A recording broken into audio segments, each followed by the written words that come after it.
Ladies and gentlemen, welcome back to some Oblivion music. Before we actually start, I want to talk about Mask really quick here. I didn't play Mask when it came out. In fact, actually, I should have checked that. Hang on really quick. When did Mask come out?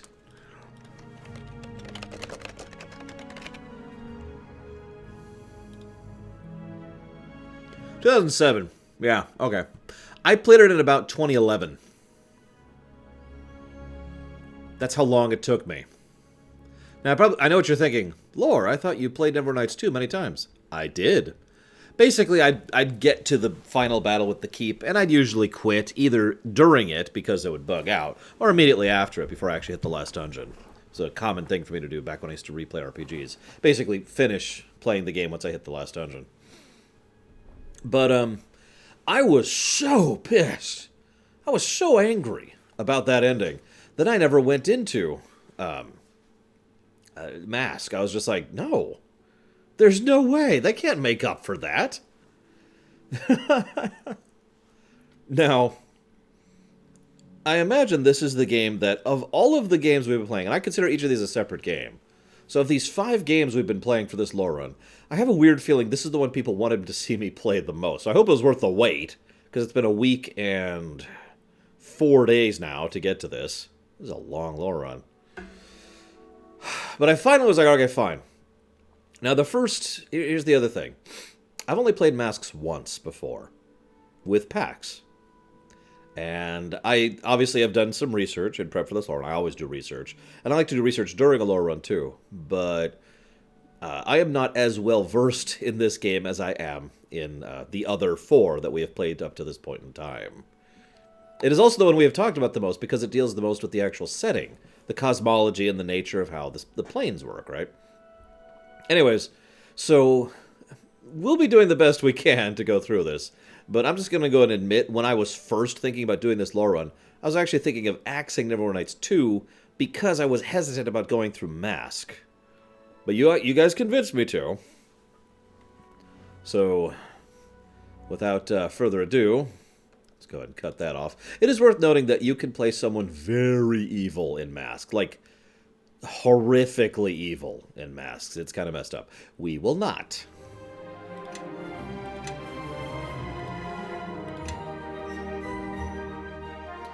Now, we will be using our character, obviously. Is this us? Yep, that's us.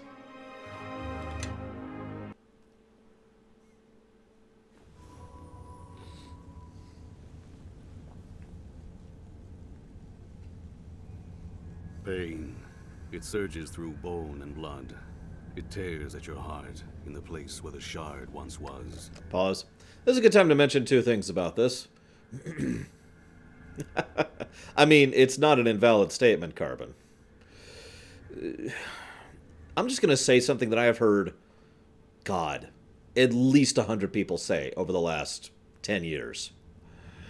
I can't believe the same team that made Neverwinter Nights 2 made Mask of the Betrayer. How many of you have either said or heard someone say words to that effect in the last decade since this game? A decade and 2 years, so 12 years since this game came out. I have heard those statements time and time again. I've heard those statements during this lore run, actually, just to mention how recent of a thing this is for me.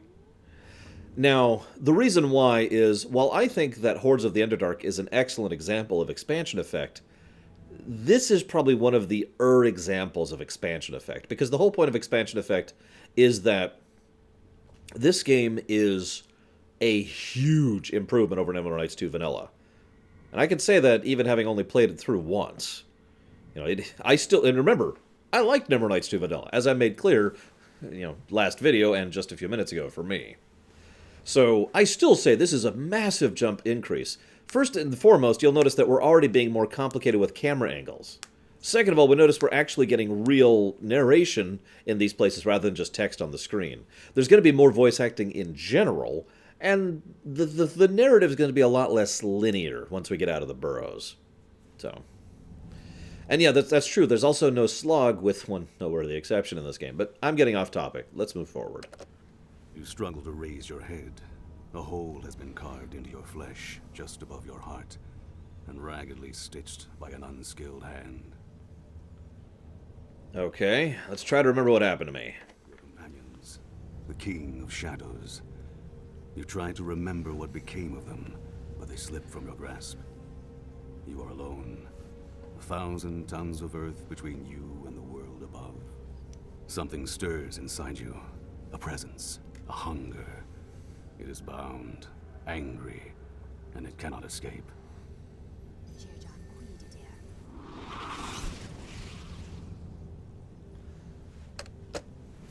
Better narration, better camera effects, more voice acting, and of course, better cloak effects. They literally improved some of the visual effects. For example, and I'm just pointing it out because her red cloak actually looks much better than every other robe in the vanilla campaign combined. I'm here. Lie still. The shard. Shard? I don't know. I was told to look for you and that you'd be injured, but nothing about a shard. I know you have questions, but we must leave, now, before the spirits wake. But you're a Wed Wizard of Thay. I can tell that immediately just from looking at you. I'm that and more, but I'm no threat. Not to you, at least. Disregard whatever rumors you have heard regarding the Red Wizards. I am here to assist you, and I will do just that. Rumors. Rumors. Right. I'm sorry, spirits? We're in a barrow deep beneath the soil of Rashomon. The locals say that powerful spirits dwell here, hostile to those trying to enter, and those trying to leave.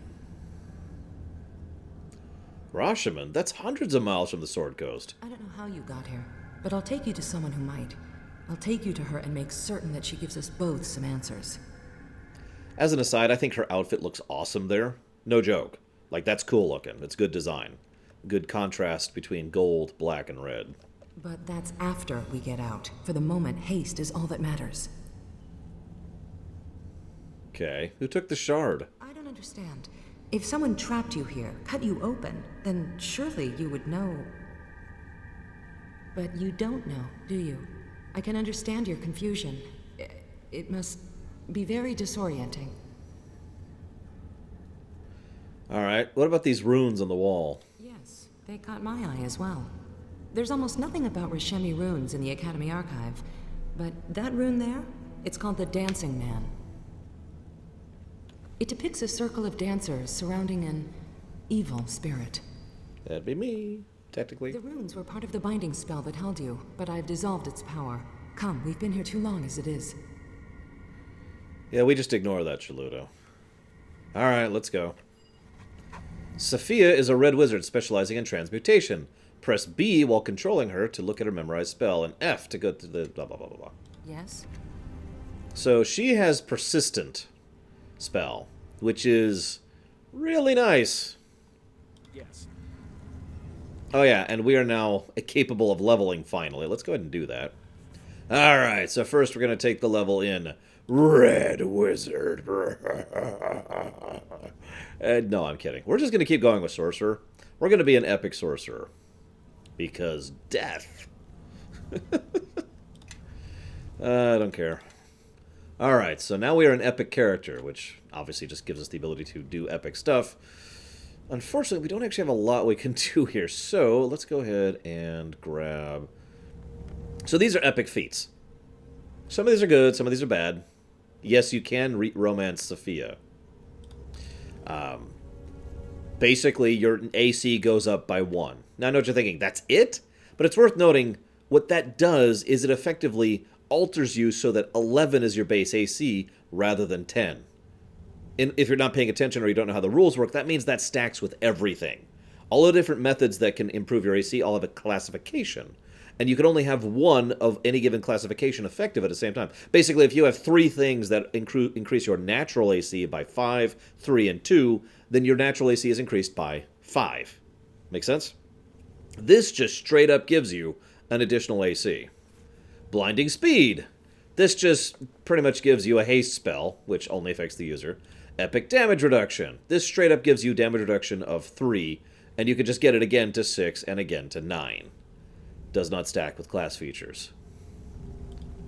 Epic Prowess, which just gives you a +1 to all attack. Basically, again, increasing your BAB, base attack bonus, by 1. Epic Spell. So we can start getting epic spells at this point. Epic spells are exactly what they sound like. This spell transforms all hostile creatures of medium or smaller into chickens. They are allowed a fortitude save to negate the effects of the spell. Transformation is permanent. It's worth noting that the fort on that would be against my difficulty, so that's basically, they have to make a fortitude save of about 51-ish to make that happen. Vampiric Feast. When this spell is cast, you drink in the life force of all enemies in the area of effect. Creatures who succeed at the fort save, same fort save, lose only half the remaining hit points. Those who fail their saving throw lose all the remaining hit points and are instantly slain.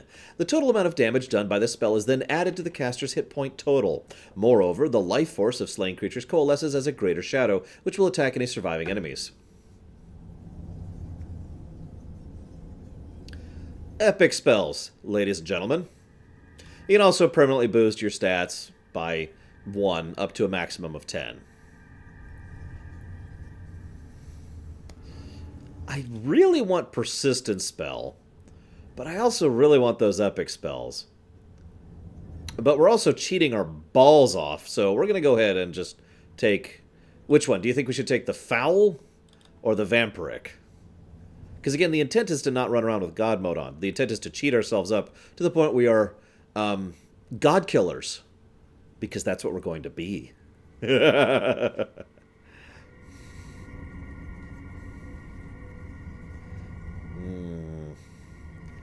Seeing a few people disagreeing in here. Looks like Vampire's winning for the moment, so we'll take Vampire. Oh, don't worry. We'll take both. But, you know, we gotta prioritize. Let's go and level up again. Sorcerer, don't care. Level up again. Don't care. Alright, so. Let's go ahead and take Mass Foul. Although I need to check something, because... it's not there. Alright. Yeah, I need to look up the requirements for Epic Gate, because they're not here, and they should be. I'm not sure why. Actually, hang on. Yeah, let's undo that. Let's do this. I have an idea. What does a recommended say? Epic spell, what do you know? Okay, here we go. Requires spellcraft and level. Are we raising spellcraft every level? What's our spellcraft at? 33. Yeah, I think we're raising spellcraft. I need to make sure we're raising spellcraft, though. Yeah, we did, Mihawk. We talked about that, I think when we're making our this character for the vanilla campaign. Okay, so let's go ahead and grab Foul. There we go. Okay, level... What are we? 23? That should be good, right? I have all those requirements, Corellis. So I'm not sure why it's not showing up for me. Huh. Oh, well. We'll stick with that for now. I'll cheat up some more levels off camera. Unless you want me to do it on camera, because, I mean, then you can see all the awesome stuff we're going to get for being epic. So, we now have 2 different types of resting, and rather than just taking a knee for 5 seconds, we can set up camp, which is basically a long rest, or a short rest, which will not recover spells or winning. In other words, the latter one is more for hitting certain triggers and recovering certain things. Okay. Excuse me. Don't worry, I will talk about Rashomon, by the way. I don't plan to not talk about that. So, let's go ahead and take that off the bar, because I'm going to be replacing that with something. Let's replace this. I still have the Harvest Cloak. It's the only thing I still have is the Harvest Cloak. Oh my god. I also have the wrong gear on.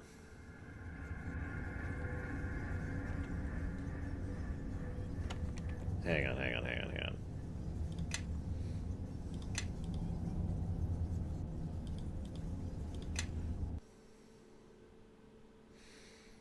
I know, right, Django?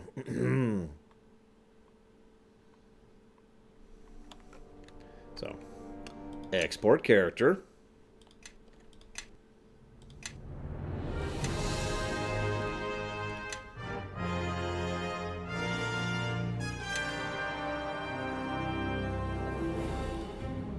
Should be this one. Deja vu.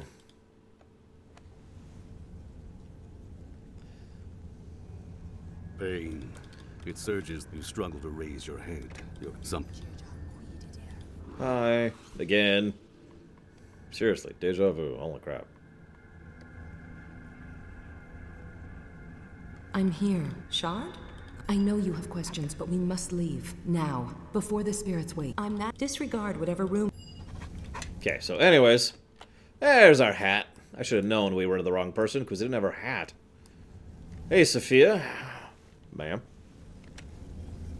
Okay, level up. We are a sorcerer. There we go. Make sure we're raising spellcraft.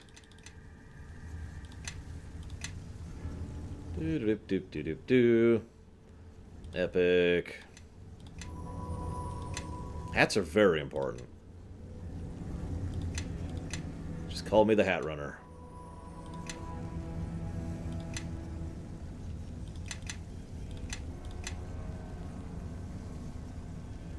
Still only have those two. That is very strange. Does it have an int requirement? Because my int actually isn't that high. My int is only 18. I am weakened for some reason. Man, I wish I could eat something to feel better. God, it's just strange. Okay, so take that off the bar. Take that off the bar. And I think I will go ahead and switch this over there. Switch that off the bar. Let's move that. Actually, let's move that there. The Mystic Cowboy. Howdy, y'all. I'm here to stop me some terrifying creatures of undead proportions. There we go. Now, epic spells you get once per day. That's kind of, the requirement. Oh, well, that makes sense. So I guess I have to be level 24 then to be able to get gate. That's funny then that they... Whatever. I guess we could just do this. How do you give exp? Yeah, never mind. Suddenly, we leveled. And then accidentally clicked outside of the thing. Oh, hey! Let's go ahead and push our int up a little bit more. Why not? Spellcraft. Ugh. Damn it.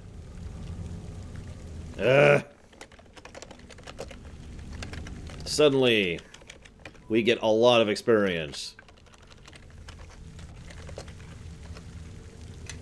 Like a whole lot of experience. Spellcraft. Just making sure spellcraft's going up. Okay. We can get extra slots in level 6 now. Although at this point it's kind of useless, but whatever. I do want to get persistent at some point. But we'll go ahead and get epic gate for now.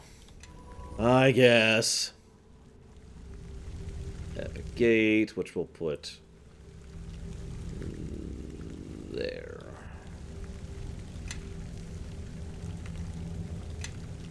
I love dead levels. They are the best thing ever invented. So in tabletop, making epic spells is actually really horrible. Like, it costs a lot. It costs experience, it costs time. Apparently, the automatic quicken is really low level. Jeez Louise. Anyways, hey, Hellball! Hellball, what's Hellball do? You unleash a massive blast of energy that detonates upon an area of effect, dealing 10d6, 10d acid, 10d electrical, 10d psalmic damage. It also ignores evasion and improved evasion. Believe it or not, that's actually one of the weaker epic spells, but it's still fun, and so we're still going to get it. I mean, why wouldn't we? We'll put that here, actually, I think. Yeah.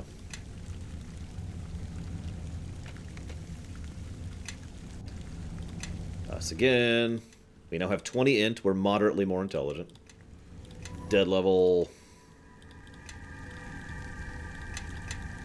Okay. What else we got down here? Let's see. Let's see. Entropic Husk.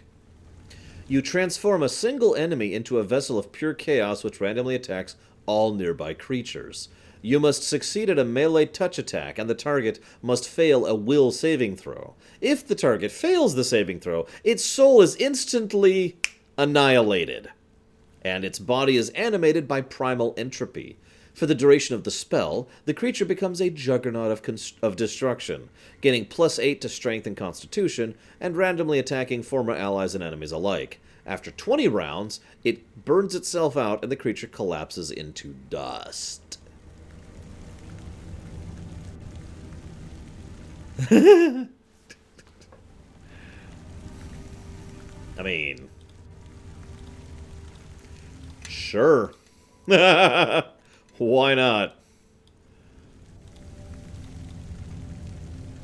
We'll put that one down here, because we're not going to use that one all that often, honestly. Although I do wish it would show up on the spell bar. Because, you know, whatever. See, technically these aren't actually spells. These are feats. Which is why we can't just pull them up here. Unless there's a way to do that I'm not aware of, in which case, please feel free to let me know. Dead level. What are we level right now? We're level 30. So yeah, I think we're officially as leveled as we're getting. And oh, can someone do me a really good big favor and look up the feat code for persistent spell? Because I actually do want that. Persistent spell turns any spell you use, you metamagic with it, into a 24-hour spell. And since they actually keep track of time in this game, in this expansion,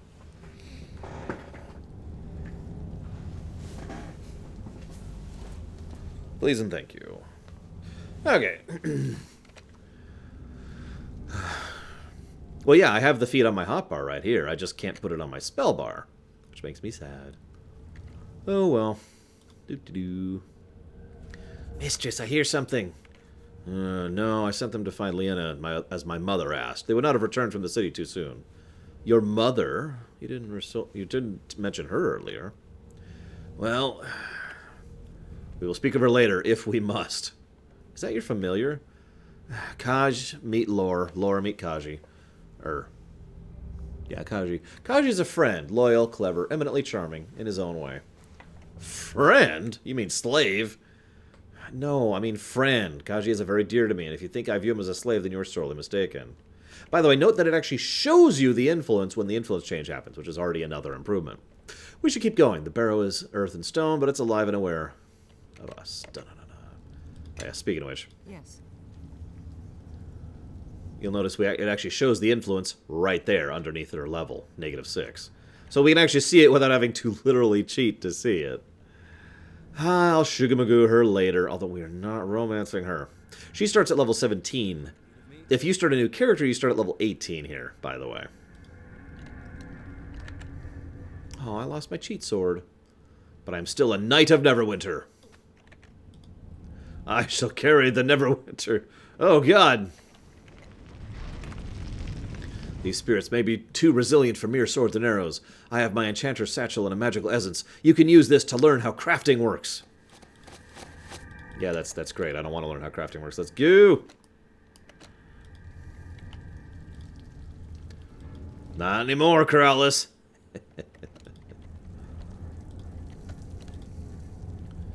Alright. Let's see what Hellball does. As an aside, the new spells also look cooler. And I know that sounds like a dumb thing to comment on, but to be blunt, looking cool is important to many people, including me. So I'm down with that.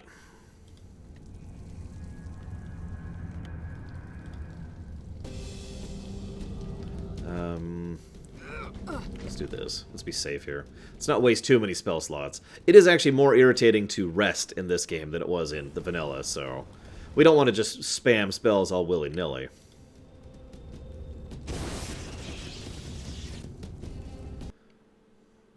There you are, Red Wizard. We caught your scent on the empty air, and it shook us from our sleep. Hi. Who are you? You were alone when you went below. Hello. What's your name, Spirit? My name, it was Nakata. Memories flow together in this place. It is difficult to know which are your own. My howls led an army of beasts across the groaning ice of Tirulak. And there I died, struck down by an eater of souls, a monster that wore the skin of a man. That sounds horrible. Tell me your name, mortal, or we'll tear out your throat and pry it from your ghost. Die in these caverns, and you'll find no easy road to your realm of the dead. Actually, I can answer that, Roiting. It's basically because there were issues with modding Neverwinter Nights 2. There was an issue with one of the companies suing one of the other companies involved, and there was an issue where I believe it was Atari was basically mandating DRM be shoved into the game, which was causing severe issues with creating it. And basically, the whole thing self-destructed, and interest in Neverwinter Nights died before it could actually continue to progress, which was the intent. So no one ever went back to it. It was a big mess. My name is Lore. I didn't mean to trespass. I woke up down there. Something was trapped in the Cavern of Runes, a poison at the heart of our dream, swallowing memories and names. Anything that emerges from there cannot be allowed to walk free. Those were the words of our god before he sank into slumber. I don't mean you, or whatever your god is, any harm. I won't take anything of value. Promise what you like. Nothing walks alive from the Cavern of Runes, not while I guard the way. Go back the way you came. Well, What is that scent? Blood. A wound that should have been mortal but was not. No, something deeper. Vile. Familiar. Why do I remember? well, At once, the presence twists within you, crushing the breath from your lungs. A wild groan rises in your ears, like an animal that has hungered for centuries untold, yet been unable to feed and unable to die. Then the groan rises to a scream. You can see nothing, hear nothing. Your flesh seems to burst apart in ribbons, the hunger erupting from within.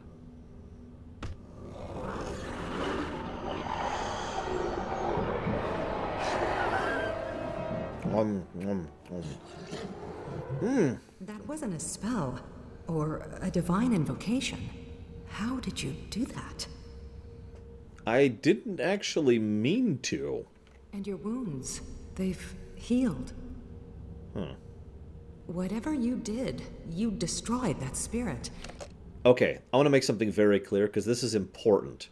When we eat spirits, we don't, convert them. We don't kill them and they go back to their plane. We don't allow them to regenerate wherever they come from. They are cessated. They're gone. Never mind. We need to keep moving and leave this place. And again, I remind you of how rare it is that something can be cessated in this setting. Because that's the very nature of it. Death is cheap. Virtually anything that dies either just goes on to another plane or regenerates back on their home plane. When we eat something, they're gone. And I love this because I like to think, and this is just my opinion, of course, but I like to think that Obsidian and the writers looked at the same death is cheap thing that we all know from Forgotten Realms and said, what if we made a way for death to not be cheap? What if we made a way for death to be permanent? And then just kind of the story idea grew from there. I have no idea if that's true or not. It's just something I like to think.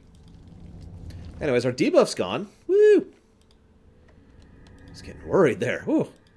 Had this massive wound, but now I ate a spirit. Also, there is no way to not eat that initial spirit. Like, none whatsoever. You'll also notice our spells are restored, by the way. Oh, that's true. KOTOR 2 did also come out before this game. That is also a valid point. Speaking of holes in existence that permanently erase things. Although the nature of something continuing on in Star Wars is a little more, ill-defined. I don't need their weapons. I'm trying to remember where to go in here. Okay, hang on. Where's Extend? Where is it?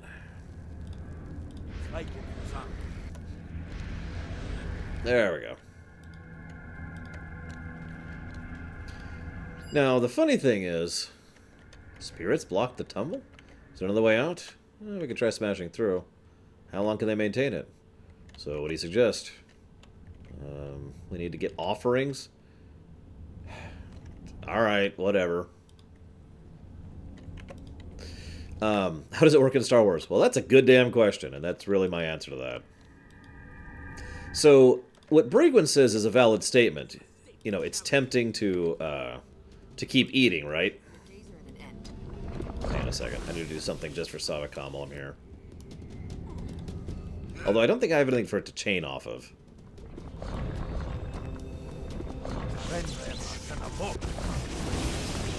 Nah. Only 2 jumps. I'm sorry. So anyways, in Star Wars, whether or not things keep going after death or not is actually kind of debatable. You notice, by the way, almost every loot in this game is actually in the form of essences rather than typical loot. These ruins are no doubt of Miskari in origin. This hill was a city in eons past. Right. I was going to talk about the eating temptation thing. So there's a lot of situations in which it seems like it would be easier to go ahead and consume an enemy. Like, go do this massive side quest. Or eat the enemy. Like, those are your options, right? That kind of a situation. That happens fairly frequently, especially in Act 2. Here's the catch. The game is actually structured that it's actually easier to play if you resist. The more you resist the urge to feed, the less you drain, basically. You lose, I think it's like 1 point per however many minutes, rather than increased points. The more you feed, the faster you drain, and thus the quicker your hunger increases. So the game is structured in a way that, like, lore-wise, it's trying to be like, here's the easy option. But gameplay-wise, it is far easier to avoid eating anything. Although we will be eating one thing in this. At least. Now, and obviously, yes, the parallel to an addiction is obvious, and duh, I shouldn't have to actually explain that. But I mention that because anybody who knows how the gameplay mechanics work looks at this like, but why would I ever eat anything then? Because there's basically no actual gameplay benefit to eating at all. I was to say, I'm pretty sure there are people who know exactly who I plan to eat in this playthrough. It's... yeah. It's someone who deserves to be cessated. Let me put it that way. See, going into the wall? That's horrible. I literally would not wish that on anyone for any reason. Being cessated? Oh yeah, I'd do that to a lot of people. Like Django! No, I'm kidding, I'm kidding. Don't worry, Django. I will not cessate you. Yet. So again, you'll notice that these armored knights are just dropping essences. I don't remember how many of these I need, so I'm just looting all of it for right now. See you around, Dream Whisperer. Alright, now that he's gone, consume him! I don't believe you're capable of consuming Kellumbor. Pretty sure that's not an option. Exactly, Django. And then you'll move on to the tank dimension. Or wherever you go.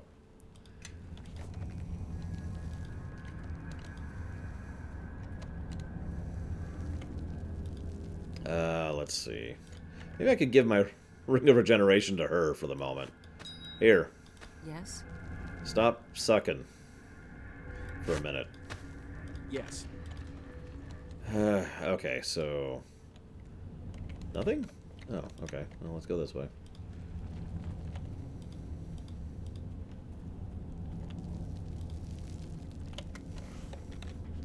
Honestly, John, I don't know what you're complaining about. I mean, you'll keep going after I consume your soul.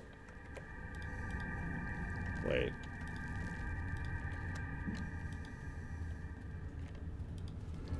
Yeah, crafting is definitely more fleshed out in this expansion. I can say that definitively. I don't want to do that. It's just not my thing. So we're not really going to.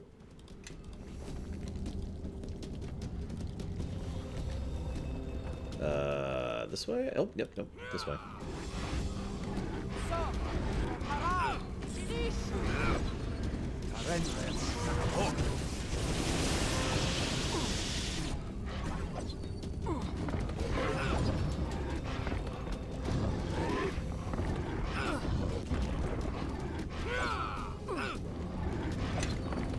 I don't have protection from evil, do I?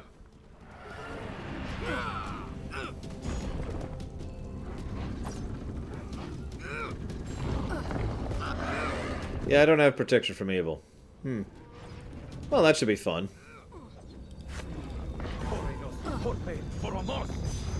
Yeah, so, okay. How many of you guys like Planescape Torment?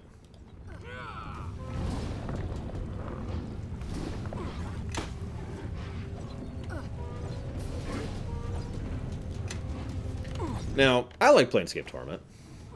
But I do not like Planescape Torment as much as I do some other games. For God's sakes. Die. Now, this game, this specific expansion, has been directly connected to Planescape Torment many times, and for good reason. But one of the biggest reasons why I don't care for Planescape Torment is because it's weird.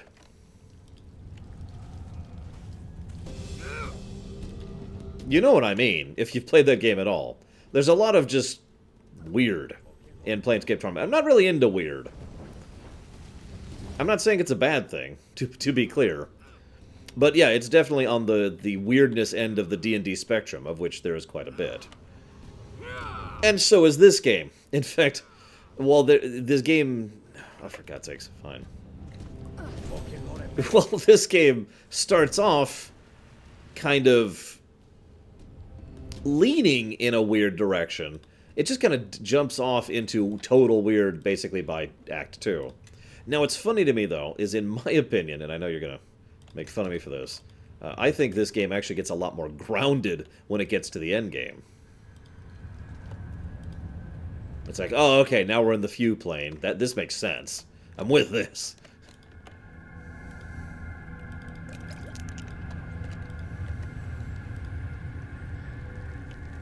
The culture... No, that's totally normal. And again, I know that some people like weird. I mean, people like horror, right? People like gore. Not Al Gore, the other one. It was a mistake to challenge me. So I get that some people like weird, I just don't. I'm not into weird. Never have been.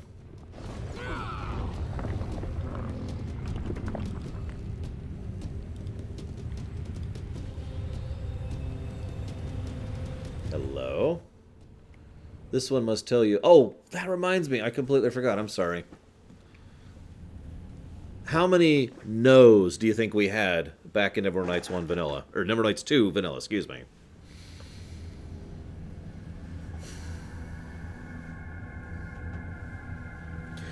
And the answer is...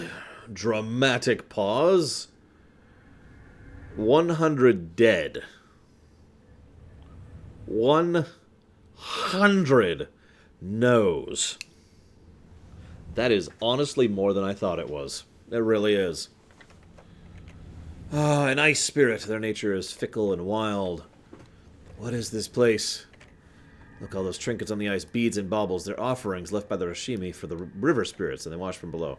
This one must guard the sacred offerings and let none disturb them. Such are the terms of this one's punishment. For mischief, this one is bound to this place for 100 years. This one's freedom will come in 57 years, when this one is destroyed, or when this one is made to serve master. What sort of mischief? This one brought winter to the place and woke its lord, Oku. Oku was not amused. This one remembers Oku as a great bear spirit, very powerful, very angry. Well, I'll free you then. Your days are at an end. Be free.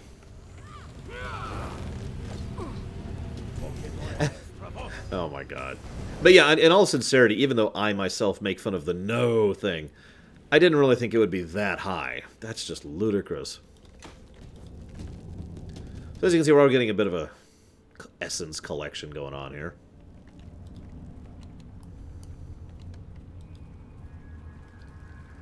Excuse me, essence.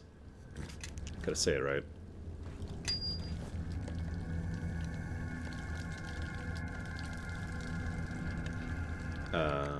Where's my...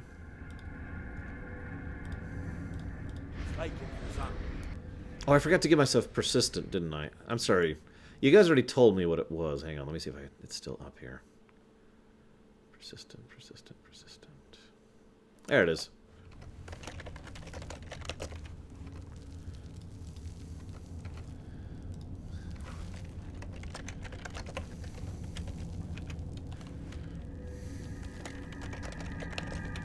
There we go. Let's catch back up on the chat. There we go. Yeah, that's true, Django.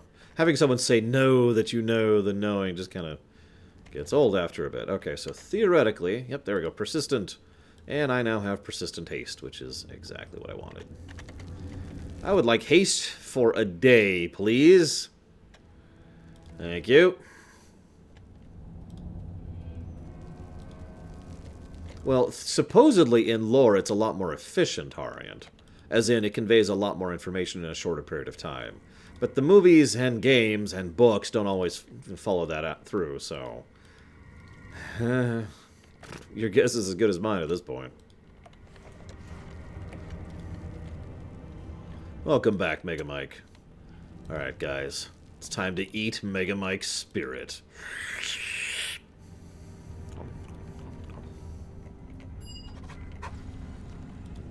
Yay.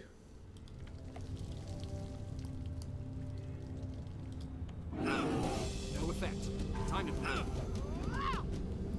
The weirdest thing in Planescape. That's an interesting question.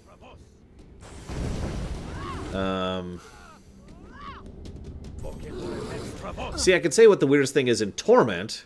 That'd be the town that's inside the belly of the creature. That's a bit much.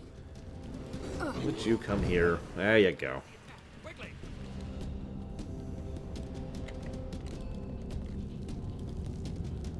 That depends on the spirit, Leander. Time to eat Mega Mike's soul, then. Or whatever's left. This way. Time to try something else. Leave me alone, you stupid spirits. God. The pregnant wall. Yeah, that's true. The Pillar of Skulls is pretty weird. Yeah, we aren't kidding. There's some weird stuff.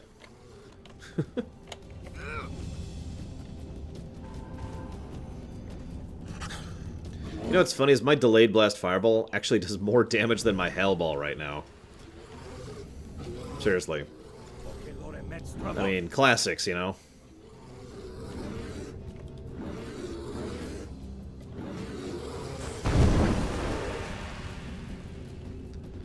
Sophia? Oh, she's dead. Yeah, whatever.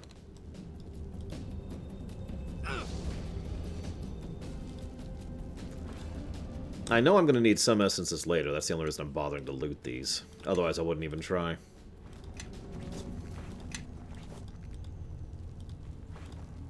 By the way, I will accept help on like what to do on quests, because as I said, I don't know this expansion as well as I do everything else we've played for this Lorerun. So if I get lost and I'm like, guys, you can be like, Laura, you're a moron, you're stupid, you're dumb, and I hate you. And then, you know, ideally, then help me with where to go. Time to try something else.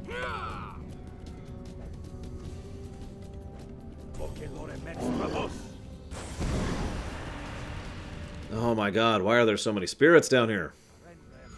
I would just eat all of these if I could.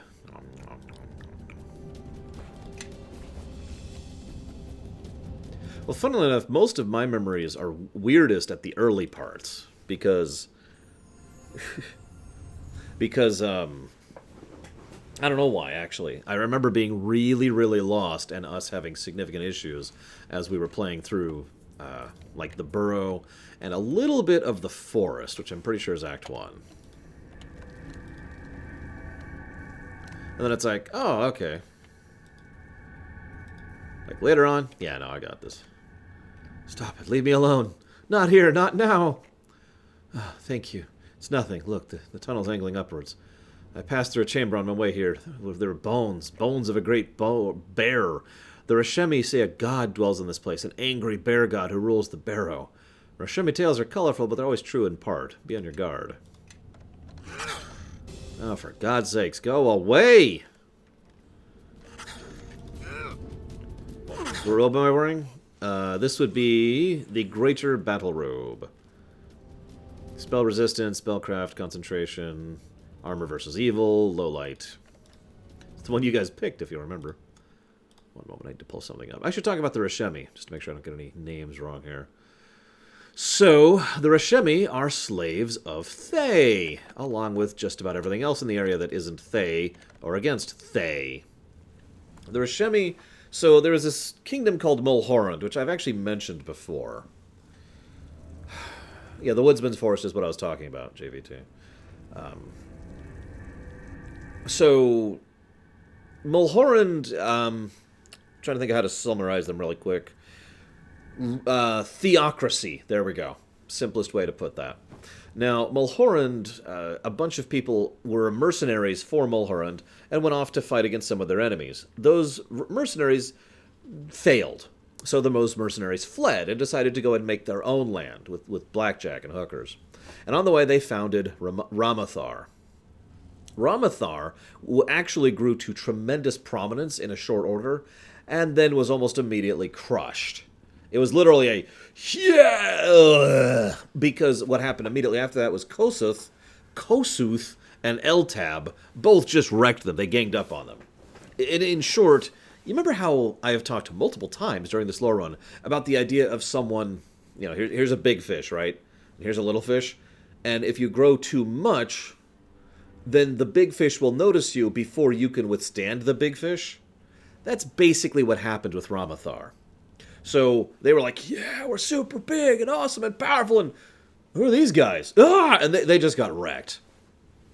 So what happened was Mulhorand then showed up and decided to reoccupy the territory, because Mulhorand was still around at this point in time. Now you're probably thinking, how does Thay come into this? Well, Thay, being the kind of group that they are, decided, you know what? We need more slaves, by golly, and rather than going out and spending time and money and resources on getting slaves, why don't we just conquer a place and just everyone there is now a slave?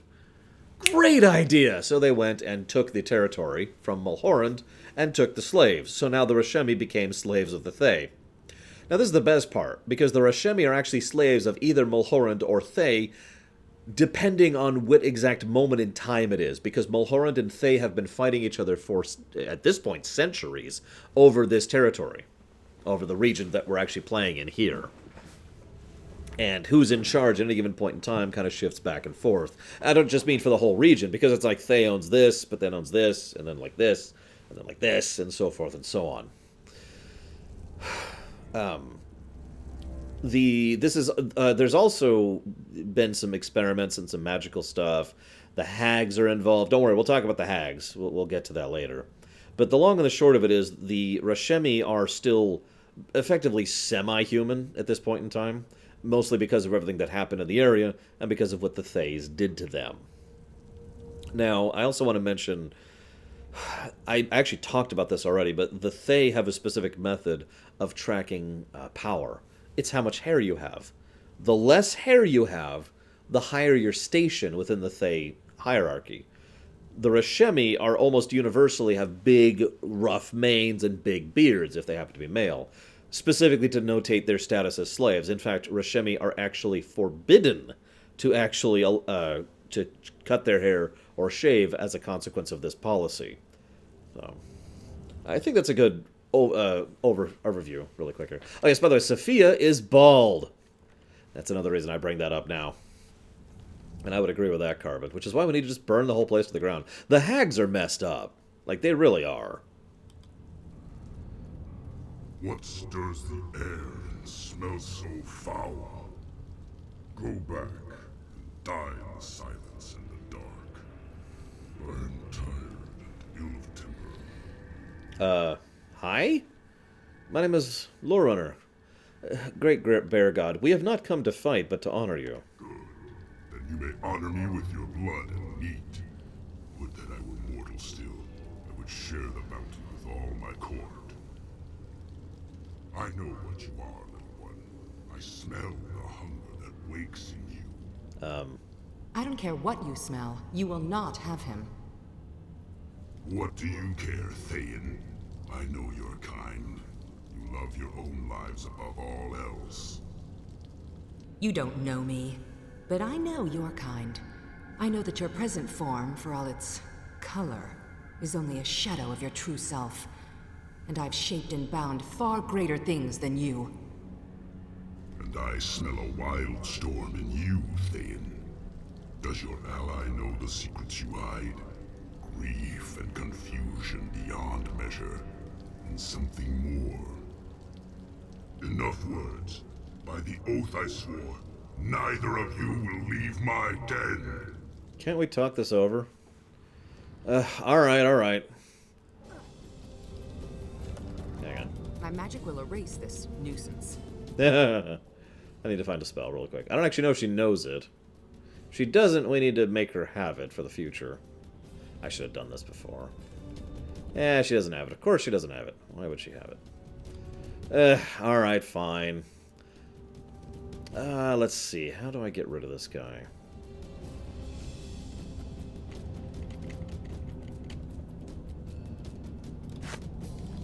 No, I don't need to do that. I'm weirdly... I don't have a lot of options for a boss cracker right now, so we'll just go with the classic route, shall we?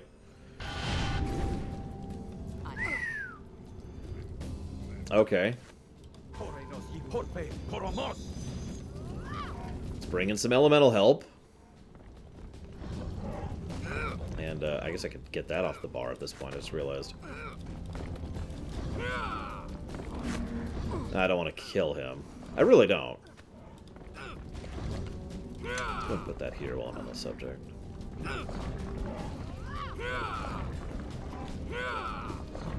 Are you still fighting him? Time to try something else.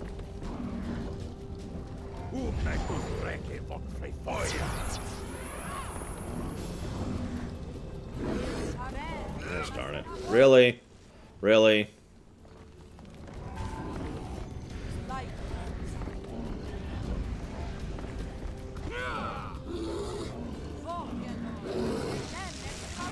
No, Mihawk. Jesus.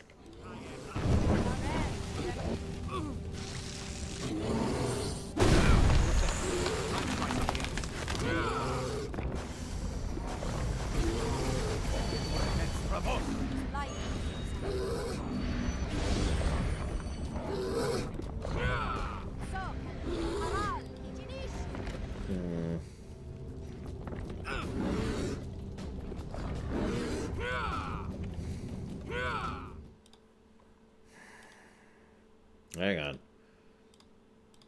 This is just going to be irritating if I don't do this. I'm just going to, you know, do this.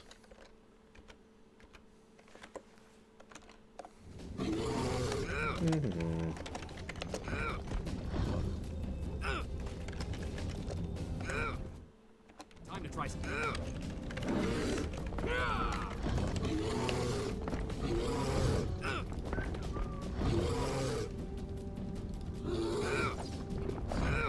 Alright, so kill them.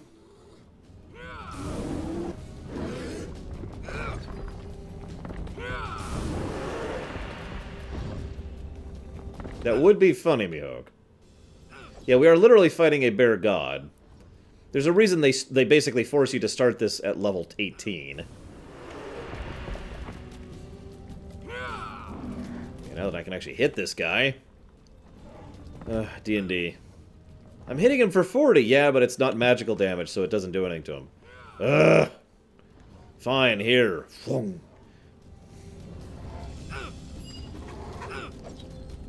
Yeah, I don't... my build is not set up for fighting these things right now. I can kill things in the face, but I don't really want to kill Oku. Oku's cool.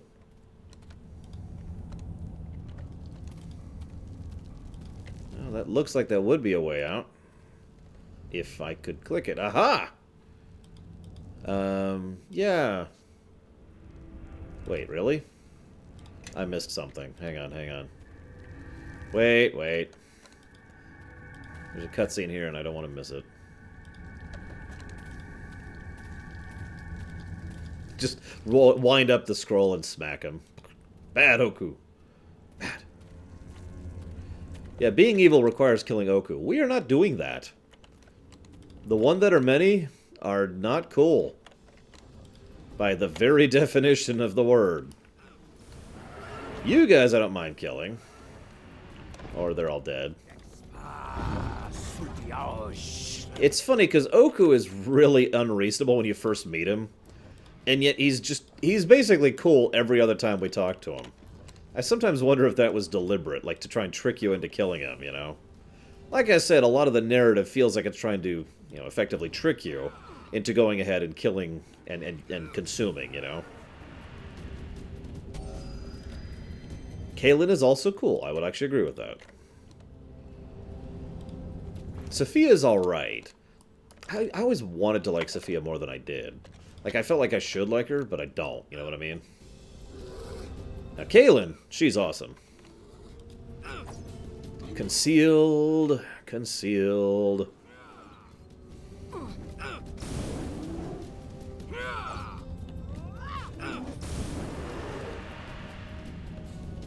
Worthless wretch. Your days are at an end. Gan is someone I would not get along with in real life. He's well written. I mean, everyone in this game is well written. I shouldn't say that so across the board, but to my memory, every major character in this game is well written. But I don't think I'd get along with Gan. I really don't. Although, I don't blame him so much, given what he's been through. But I mean, it's an Obsidian game. Of course, everyone's been through horrific, nightmarish stuff. Seriously, think about all the companions. All of them go through horrible stuff, except for the one that is many, who is the horrible stuff.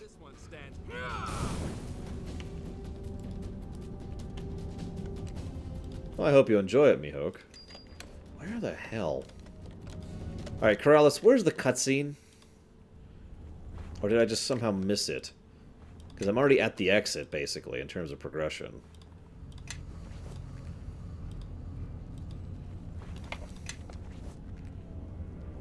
Alright, right there, I think. Well, let's double check.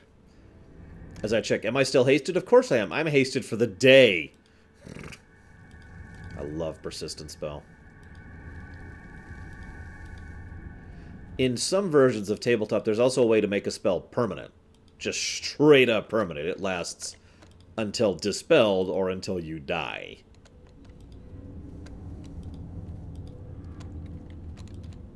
Is this it?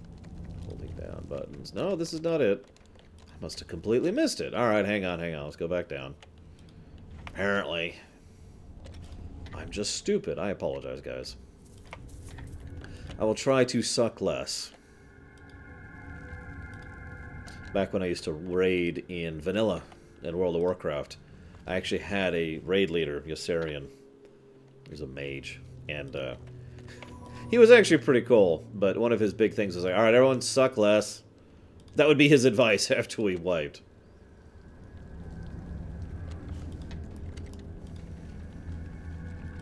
Die less. It's okay, Corrales. Guys, I need you all to stab Corrales and prepare him for the feasting hour.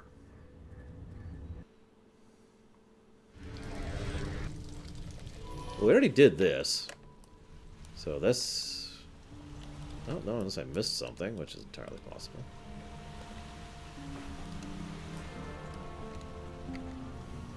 While I'm here, I should address... No. I should look at her spells. What spells do you have, my dear? And why do you not have the only spell I want you to have? Why? Why? I want protection from evil, if you're wondering what I'm looking for. I will lead now. Follow. Okay, so there's a cutscene that's supposed to play somewhere where we see a boy, a woman, and a wall. Oh god, that's horrifying, Mihawk. So I guess I'll just have to tell you about it. There's a woman, there's a wall, and there's a boy. And it's given without any kind of context at all. It's just, hey! And in typical Obsidian style, that's, you know, them basically giving away the entire plot right in the very first dungeon of the game. Except instead of giving it away in a bad way, it's giving it away in a good way. It's fascinating watching it again, because, you know, obviously with the advantage of hindsight. But whatever. I can look it up really quick. Hang on, hang on. I actually have a guide right here.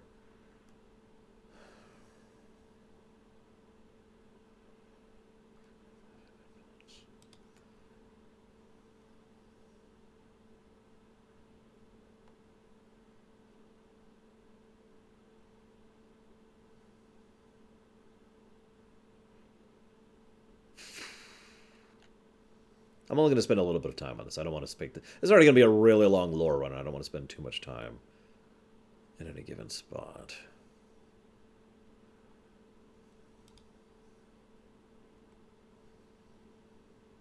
Ah, here we go. Oh! That's where it is. Wow! Okay, hang on.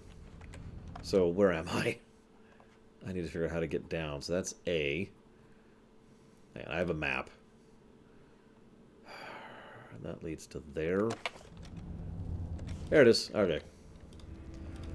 I found it. Don't worry. I think. Maybe?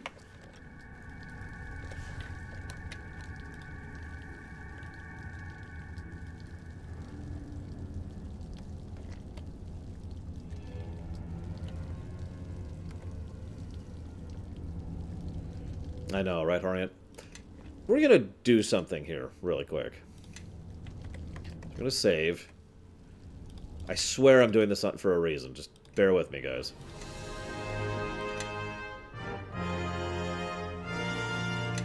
Whoops. Nope.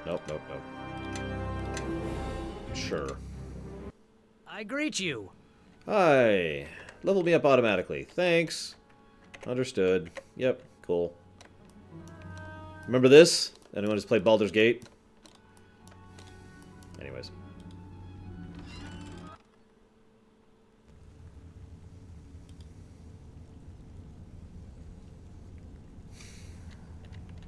Pain. It's urgent you struggle to raise some...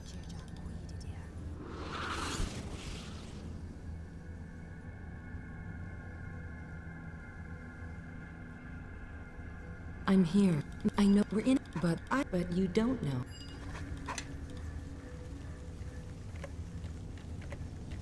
As your fingers touch the stone, a thrill of wild energy surges through your body. The runes grow brighter and they fill your world. Figures sweep past in a torrent of sound and light.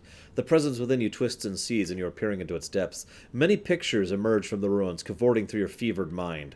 A laughing boy trailing in your wake. A woman with golden skin, eyes slight with love. A wall of screaming souls.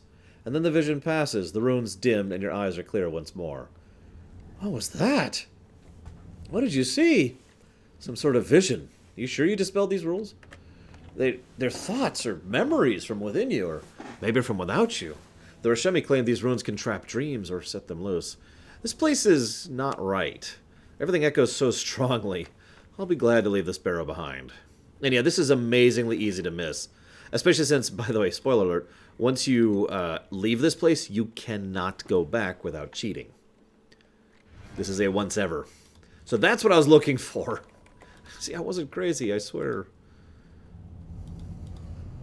So now that we've seen that and defeated Oku, let's permanently leave the area. What time is it? We got a little more time. We got more time. God, I hate looting in this game.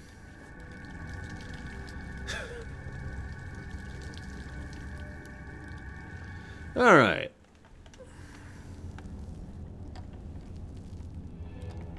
I don't like this map. It's too indistinct. I don't know, I guess it is your fault, Corellis, for not knowing what I was talking about. Stabby, stabby. Additional stabs. Just ahead of us stand the gates of Malsentir. You've been eviscerated, paralyzed, assaulted by spirits, and subjected to countless leagues of walking. How are you feeling? Oh, God. Ugh, I'm okay. Your resilience is admirable. Hopefully you have the energy for one more task before we find you some long overdue rest. I've brought you here to speak with Leanna. She'll hopefully know what happened to you in the barrow, and why. I'm sorry, you mentioned this one before. Who is she? Leanna is an associate of my mother, or so I've gathered. I've never met her or even heard of her until I was tasked to bring you to her. Right. So what actually happened in the barrow? Could you, clarify a little bit? Hopefully Leanna can answer that. I was instructed by my mother to retrieve you. She told me little else. Alright.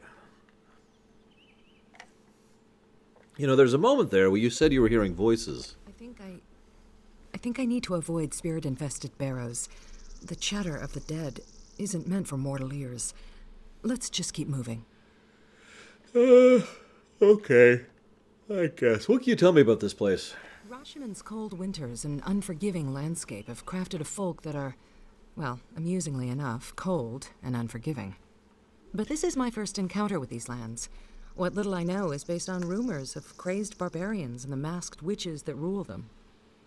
I actually don't plan to use the influence cheat, because unlike the previous game, there's not specific markers that I'm trying to guide in specific ways when it comes to cutscenes. So, I recalled hearing Rashiman had been invaded several times by the Thayans. Yeah, I kind of mentioned that already. I'm surprised. I didn't think you'd be versed in the local history. While we're here, it's best I don't show off my robes. Well, let me get you out of those as quickly as possible. I'm saying it so boredly because you know I was going for that joke. Someone is going to make that joke. We're just getting it out of the way. What about the tattoos? Should the locals grow hostile on account of my markings, their fear of red wizards will prove entirely justified. Was there something else? Wow, okay. No, yeah, let's go. These robes display my rank and affiliation as a red wizard, and the locals care very little for my people. As long as we're in Mulsantir, I shouldn't display my red robes. Give me a moment to adjust my attire. Alright, I'll look away. You look better this way, I'm just saying. So, I know, right, Enigma? Funnily enough, this is worth noting that a Red Wizard is not simply a member of the Wizards of Thay. A Red Wizard is effectively the second highest rank of being a Wizard of Thay. If you want to get really right down to it, it's more like the third highest, but that's only because Zaz Tom is number 1. It goes Zaz, the Zulkirs, and the Red Wizards. And, yeah. According to her character sheet, she is true neutral. I don't quite buy that personally, but as I've said many times, I have my own opinion on the alignments. You have need of me? So, make of that what you will. Yeah, it's not a bad way to put that, Vigilant. A wet and gloomy Mulsantir evening to you, my friend. You did not perchance encounter an army of angry spirits on the road. I don't usually begin conversations this way, but the local shamans aren't usually in such a peak, and my wagon isn't usually mired outside the gates. I'm sorry, an army of angry spirits? Is that common? Only when my livelihood is stuck to a ditch outside the city wall, I assure you. I don't know. This is a hard country, unkind to foreigners, and I try to keep to myself. Right. I'm looking for a theater, a woman named Leanna. Well, then Timor has smiled twice upon you, for I know you'll find both of these within these walls. Pass through the gates, head straight to the round, ramshackled structure that smells distinctly of garlic and sour wine. Ugh. I'd rather have sweet wine myself. I take it you don't approve of this theater. I'm a sloop man myself. Amongst the foreigner in the city, you'll discover a completely irrational devotion to one or the other, the Vale or the sloop. Amongst the locals, you'll find an equally irrational disdain for both. The Rashemi are a humorless folk, suspicious of foreign goods and foreign gods. Thank you, you've been a good deal of help. Oh, that a blessing has come of my mired wagon, hopefully the first of many, although I won't place bets on the latter. Welcome to Mulsantir, my good man. Thank you. Let's see. Epic, Entropic, Husk. No, I'm kidding. I don't think it'll even let me. I like the pictures better in Mask, too. I like most of the stuff better in Mask, really. But yeah, she is a transmutation wizard. Which is actually not a bad pick, especially if you know what you're doing. Although, let's be honest, evocation all the way. So there's the Veil. There's also a bazaar and a couple other things, but we'll just move on for right now. To the theatre. To the theatre. Come on, game. Sophia, the Red Daughter of Nephris, here? I should have recognized these homunculi as your work. What are you doing here? What'd you do to Ipsit and Sephi? We caught them nosing around the theater. The gnolls toyed with them a while. Before dismembering them, your primitive little creations are no more. Whoa! Okay, he wanted Liana dead, said it was part of the plan to overthrow Headmistress Nephris. What? Who ordered you here? It was Ahriman. Surely you must have known, Sophia. Or was your mother so blind that she never saw the signs? So I can do diplomacy or intimidate here. I like diplomacy because it says, are you so easily fooled? If Ahriman sent you from the academy, and in such small numbers, no doubt he doesn't expect you to return. I don't suppose he paid you in advance. Perhaps you're right. I'm not throwing my life away for this. For Ahriman's vendetta, let the others deal with you. A more timely entrance I have never seen in 40 years of theater. Leanna told us you'd be coming, though she said nothing of slaying red wizards, or of saving our lives. That red wizard wasn't alone. There's more of them, and they followed Leanna back to the home. You should get yourselves to safety. I'll deal with the wizards. Ignore the... Wait, Leanna's no simple theater matron. She has a secret. A shadowy door that leads to a reflection of the veil. She's fled through the door, I'm sure of it, but such tricks won't stop the red wizards for long. Here, take this. As long as you got the stone, the shadow door will open for you. Ah, another plane. A parallel plane, actually. Yes, Leanna brought me through the portal, but only a handful of times. It was cold, drained of color. That's a fun place. So you'll notice that we're, what, 30 minutes into this game, and already we're making our first visit to an alternate plane. Or, to be slightly more accurate, an adjacent plane. Are you okay, Sophia? Something's not right. I told them not now. Just try to explain. Maybe I can help. There's this ringing in my ears and burning. My skin's burning. No! Hi.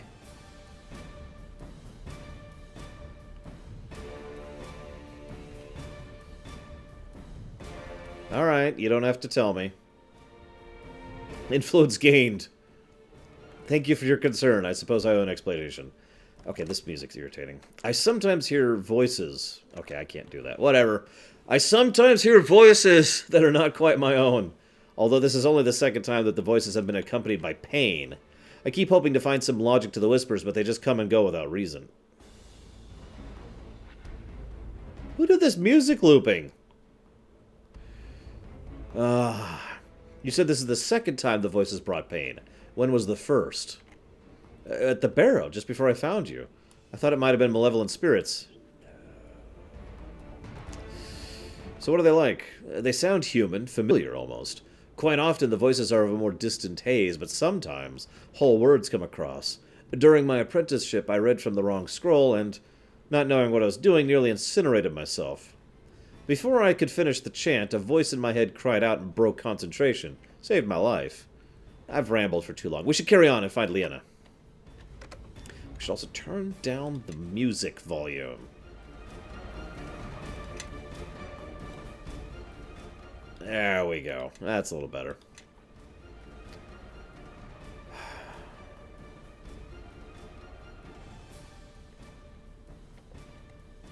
And yes, she's basically in... So, what Enigma says is actually quite accurate. She is not directly under Zaz, but she's definitely on that side of the partisan politics of Thay. Now, we can argue why that is, and we will definitely talk about her more and why she would do that more later on. But the relevant thing you need to know right now is that means she is immeasurably well connected. This is not a red wizard. This is a very well connected, very powerful red wizard who is currently under the party that is currently in control of Thay. Now, obviously, Thay is never universally under the control of anything, but you get the general concept. Oh, thank God the music stopped. Oh. Okay. Alright, in we go. Ah, the Shadow Plane. I've had enough run-ins with the Shadow Plane for one lifetime. Yes, you're quite correct. You have an eye for the arcane. Stepping through should take us to an inverted parallel reality. I know what the Shadow Plane is, thank you. I've been there twice in this lore run. So the Shadow Plane is this, as you can see.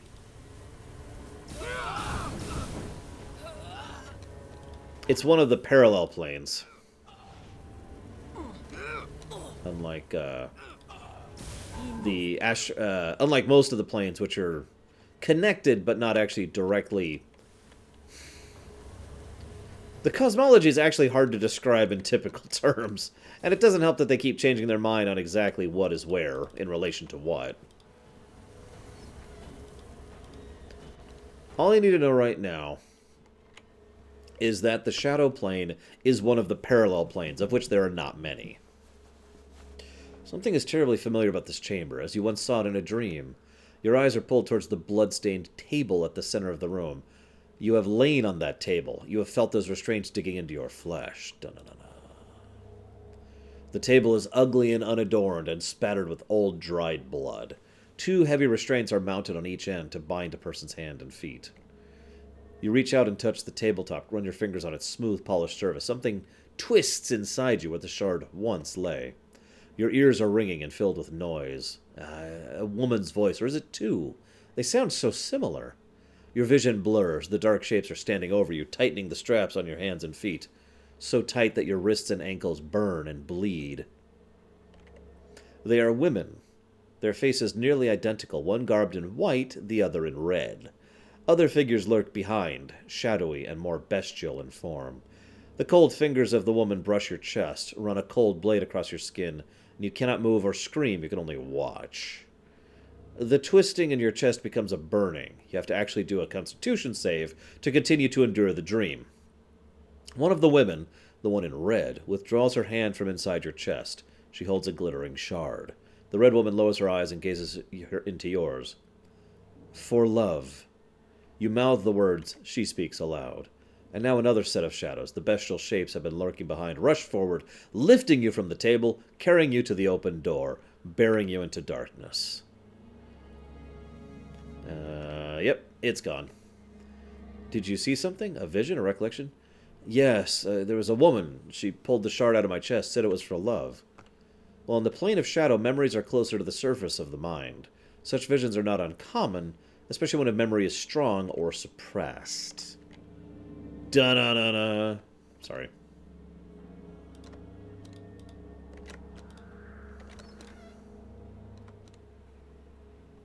Sophia, what are you doing here? I thought I smelled incompetence.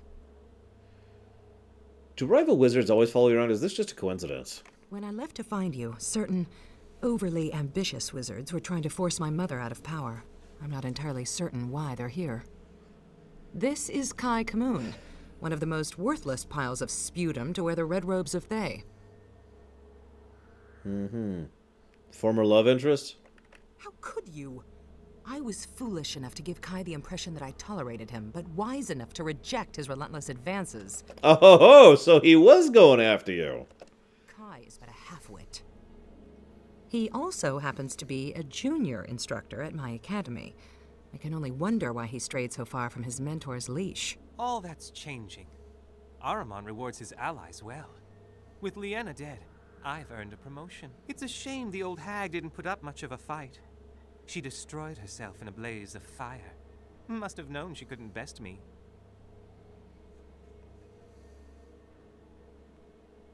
I'm gonna kill you in the face. You. Ahriman warned me of you. Sophia, why would you travel with this thing? Actually, my name's Lore. I want no trouble from you. Stand aside. My quarrel is with Sophia. I doubt she'll put up nearly as much of a fight as Liena. Or her mother. My mother? Kai Kamoon, you had best be mocking me. If you raised your hand against my mother, I will extract 1,000 screams from your wretched hide. Oh, she had no idea it was coming. She used every last cantrip she knew, but her loyal allies, her daughter even, never arrived to save her. And to think that you once claimed to care for me. Liena was wise to destroy herself, rather than fight me. I doubt you have the old hag's sense to surrender, to make this quick. No matter. Let's settle this. I'm curious. What does Entropic Husk do to you?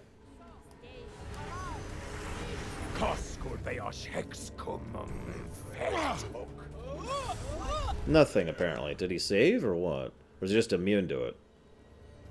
No, he actually failed his save. It just did nothing. Plot immunity. Meh.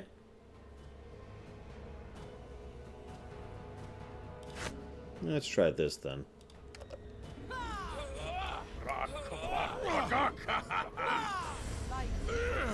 Well, that worked.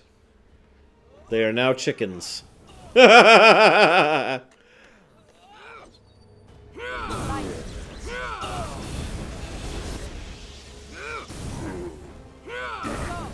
So I couldn't turn him into a husk, but I could turn him into a chicken. And I remind you, that's permanent. That's not a duration.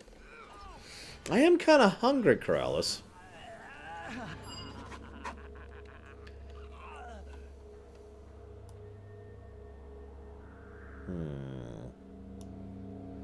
I could see that, Carbon, but again, it's hard to deny the fact that she is incredibly well connected. Maybe because of, you know... I always assumed Kai's ambition would get him killed, but I didn't think it would be by my hand. No matter, he'll not be missed. I can only hope that Kai was lying to unsettle me. I'm already up to 24 influence with her. Jesus. I should not have given him the pleasure of getting so angry. Still, if he was telling the truth, I never should have left the academy when I did. My mother, Nephris, she has respect of other wizards, but not their love. Don't worry, mistress, you still have me. I'm family. Sort of. I'm running out of trustworthy people in my life, just Kaji. And Master Jaffe, if he lives.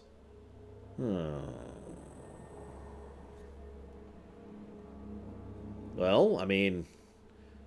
Are you going to tell me more about your mother? Nephris, my mother. She's difficult to love, I suppose. Driven, stubborn, wise in her way. She has no patience for ambitious wizards like Kai. Her studies are everything to her. Master Jaffe insists she looked much like you, or like me in her youth, though I suspect that she may be seeing what she wishes to see. I believe he had feelings for my mother when they were both young. Indeed, poor Jaffe may be dead as well, if he stood by my mother. I wish I knew their fates. Well, I mean, your mother was a red wizard. I doubt she raised you to be so easily disheartened. Let us stop this blather and leave this place. Thank you, but I promised my mother I'd look after you. If those were her last orders, well, I'd like to honor them. Had the situation been reversed, had someone harmed me, her wrath would have been merciless. I will grieve for my mother by finding Ahriman and crushing him. Ahriman's a common enough name in Thay, but there's an Ahriman at the Academy of Shapers and Binders. A senior instructor, quiet, soft-spoken, shockingly adept at magic. I've met him, but rarely traded words. He just stays at the library most of the time. So you think he led the coup against your mother? A reclusive yet polite old man who kept himself at the academy full of aggressive, ruthless magicians. Yeah, he sounds guilty enough. Had he been vocal about his hatred of my mother, she would have anticipated it and stopped him years ago. Well, he can't be super clever. He was trusting Kai.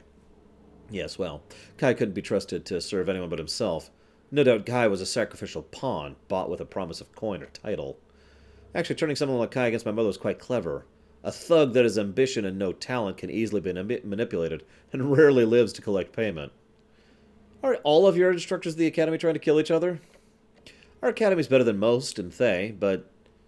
well, red wizards are infamous for their tendency to kill their own, even if just for scraps of authority, or to settle a grudge. I suppose I've become so desensitized to it. Let the power-mad kill each other, I've always thought. But I should have known it would claim my mother, or me. Her death creates a void of leadership. The Red Wizards are the true power of Thay. Running an academy makes one a creature of great authority. I'm tired of talking about this jackass. Let's go! Agreed. With Leanna dead, perhaps our best course of action is to speak to the dwarf woman and the other actors. So what's this belt? Bonus feat, spell focus evocation. Bonus feat, spell penetration. Usages of Greater Fire Burst, Magic Missile at level 9, Prismatic Splay at level 13, and Sunburst at level 20. That's not bad. Sure, I'll give that to her. Why not? Come this way. She doesn't even have a belt. Enjoy a belt. I gift you. Van Helsing! Oh, sorry, wrong movie. Sorry.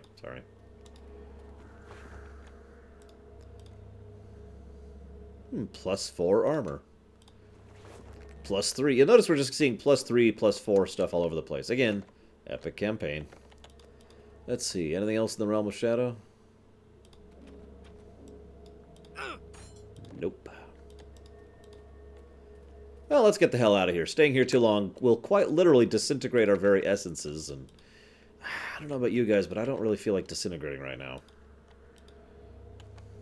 Of course, Growl is. We are not flirting with her. As we all know, our one true love was... I can't think of her name. Alani. God. Or Eleni, or whatever the hell her damn name was. Annoying lady.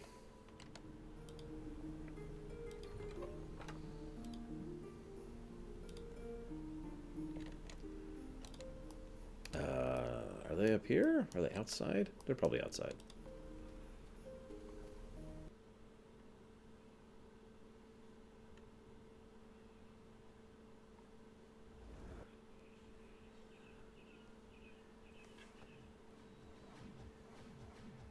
Hi.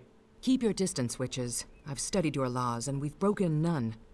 You know our laws. But I know you, child. Even if these others do not. You will be better served by keeping silent. Look, Shiva, the girl's companion. It's that one who offends the land and draws an army to our gate. Speak your name, foreigner, and be warned that you address the Lorerun. The what?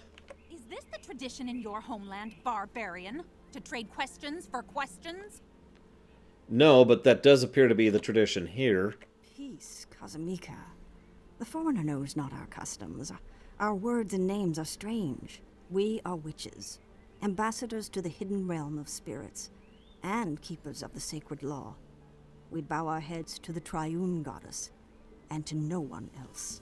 Oh, okay. Well, thank you for explaining. I am Lorerunner. I came to your city to find a woman named Leanna, but unfortunately it seems I came too late. Then Magda spoke true? She said they were Thayans, that they appeared from the very shadows. Calm, Katya. You are a witch now, not a farm girl. You crossed spells with our mortal enemies, foreigner, and drove them from our midst. For that, much may be forgiven. Okay. I don't think I've committed any crimes. But the bear god has marched an army of spirits to our gate, and he roars for your blood. He claims that you have defiled his sacred den and loosed an evil upon the world. And the bear god does not lie. I can smell the wrongness on you, foreigner. It hangs upon you like a corpse shroud. Okay. I mean, I guess I could go ahead. I just need to talk to this Magda woman. How do we know that you wouldn't have slain Leanna yourself? How do we know you won't do the same to Magda? Oh, Make your peace with the bear god, foreigner, and we will know you for a friend. Fine. Fine. I will go talk to Oku. Alone? I haven't come this far with you to let you face the spirits by yourself. Unless that's truly what you wish. It's fine. Which may stand I against got the this. spirits of the land. But I will honor the debt we owe you, foreigner, for defeating the Red Wizards. Go to our prison on the north edge of town. Any convict who is willing to stand at your side will be granted a full pardon. Huh. That's actually really fair. Thank you. You know not what dreams may lie hidden behind steel and rune, foreigner. nor what paths they might open to you. We will watch from our high place, and we will receive you again, if you return alive. So that's a little bit of the understanding of how this place is governed. You can kind of guess most of the specifics there. I shouldn't have to explain them. Here's me. We couldn't help it over here. An army of angry spirits waits you at the gates. You will require more help against such a host. My bow and my brother's sword will aid you, should you agree to help us find our lost sister, Kaelin the Dove. Well, it is Kaelin, so I'm automatically going to help you. But, I'm sorry, you guys have wings, right? Like wings? Here, I'm trying to show them off here. Wings. So, why are you the crow and you're the stag? Our siblings, there's 5, including Kaelin, are known as the Menagerie. We adopt titles of noble creatures out of respect for nature. The Menagerie has long traveled together, led by our eldest sister, but since Kaelin was exiled from our grandfather's court in Celestia, we have been distraught. I wonder why someone would be exiled from Celestia. I'm sure it's for some ultimately good and noble purpose. I mean, Celestia's the good place, right?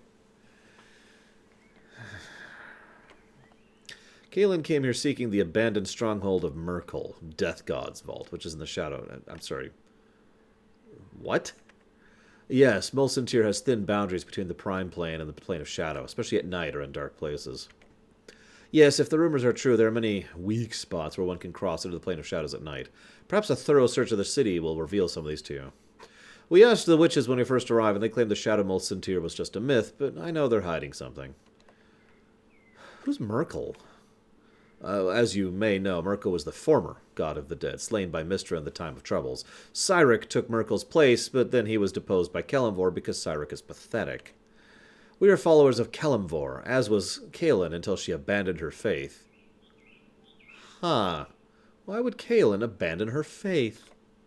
That's an excellent question. I have a theory, sister. Let's not entertain any theories. The only one who can answer your question in truth is Kaelin herself. Humph. So what's the Death God's vault? Well, the Death God's vault has been abandoned since Merkel's death. It was used as a library and a prison, and a secure place to store things valuable to the Merkelite faith. That's really strange, but alright, I'll go ahead and help you. Thank you. We'll be grateful to once again lay our eyes on our beloved sister. Go with care! So now I'm looking for a Death God vault. A dead Death God vault. And I'm apparently also going to go recruit a prisoner to fight a god. Again. I'm starting to think that this place just doesn't like me all that much. Hey, there's a Temple of Kelemvor. Puh! Alright, moving on. I don't like Kelemvor. It's the nicest way I can put that. Hey, a fresh grave. I wonder what's in there. Ooh, lunch! Oh my god, I can literally grave rob.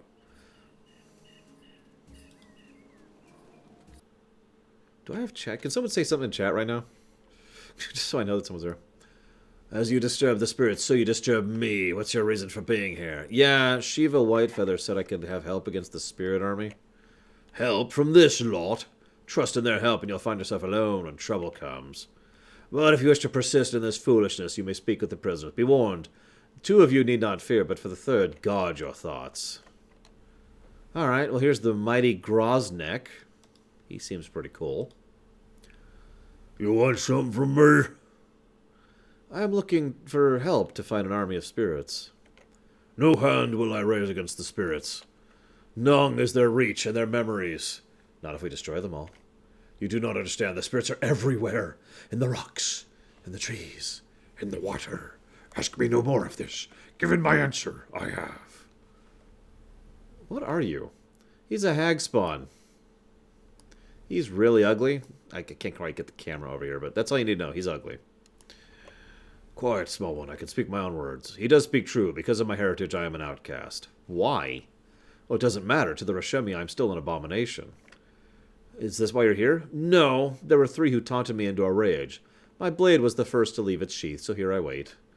Is hanging. He's going to be hanged, or else they might toss him off a cliff. I'm not sure how it all works. Do not speak my words for me.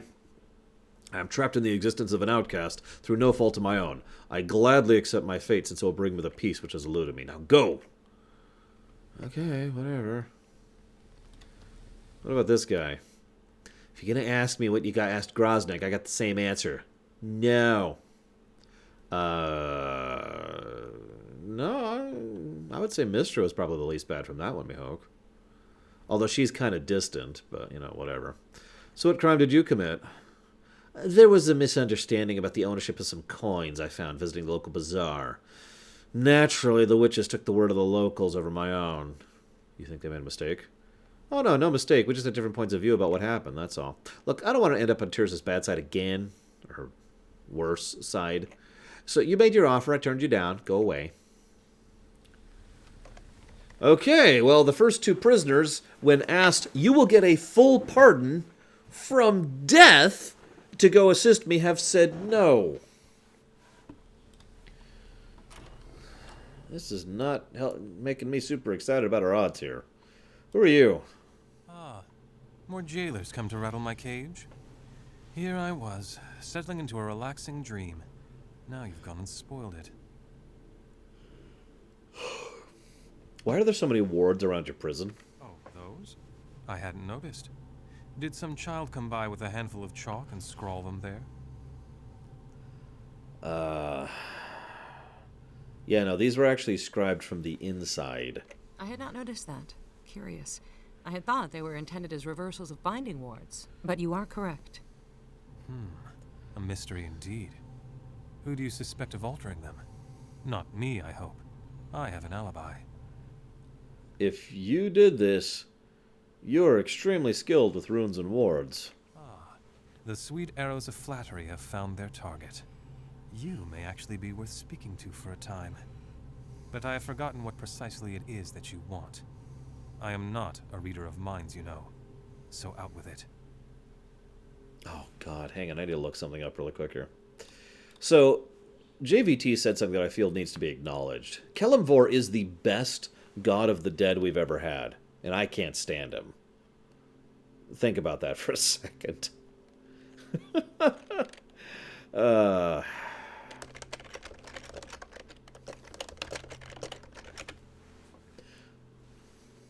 Is that him? Pretty sure that's Crispin Freeman, but I want to double check. Oh yeah, that's totally Crispin Freeman. I was right. Woo. Fred Tedeschiore is in this too. I didn't know that. Anyway, sorry. Back to the game. So, I am not your jailer. I might be your benefactor. Ah, honeyed words from the other side of the cage. And what tune must I sing in return, I wonder? Whatever wards and locks bind this prison, I think clever words are the key to unlocking them. Go on. I am listening to your offer, my benefactor. That's true, Sigil. I'll give you that. So, what crime were you jailed for? My crime? It is a serious one. You see, I am too handsome to look upon. It is a burden I alone must bear. Besides, I have no interest in the softly flowing curves of the tattooed one with you, so you need not fear me as a rival. What did he just say? Here I will remain, so as not to ruin your chances with a fairer sex. So it was your charm that put you in jail. Ah, a little bite to the usual banter, with just a dash of sarcasm. You must not be from Mulsantir. They have no sense of humor whatsoever. But come now. This banter is delightful, but something must have brought you here other than the chance to converse with me. Yeah. Mulcenter. Recruits. Help. Seeking soldiers, are you? You have come to the wrong cell. I am neither foolhardy nor desperate enough to fight barbarians or Thayans. Go find a poorhouse and scatter a few coppers. That might yield better results. Wow, dude. So, I mean, you're in prison, dude. Does it seem like I dislike my surroundings? I assure you, I am quite comfortable here. And I suspect safer than this town will be when the army of spirits arrives. So you knew they were coming. Now. Knowing and telling are two different beasts. And the bear god, he is a third. If I may say, you are rather brave to marshal an army to meet them. That's no ordinary band of spirits out there. That's a hornet's nest of beasts. They're screaming for blood so loudly, I can hear them in my dreams. And I am suddenly struck with the suspicion that the blood they seek is yours. Nah. Grave robber, are you? Tisk tisk. One should leave Barrows of the ancient bear god alone, lest he come for you in his garishly colored furry rage. So, entertain me, brave one. Why would one such as I follow you into such a hopeless battle?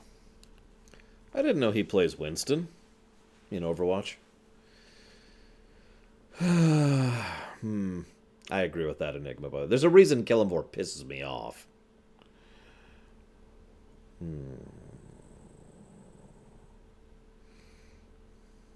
Yeah, this is Winston's voice actor. I mean, Crispin Freeman has a decent range if you look at his list of credits. The voice I most hear here is Wizard Male from Diablo 3, which is, you know, it's really distinctive. But he's done a bunch of other stuff though over the years.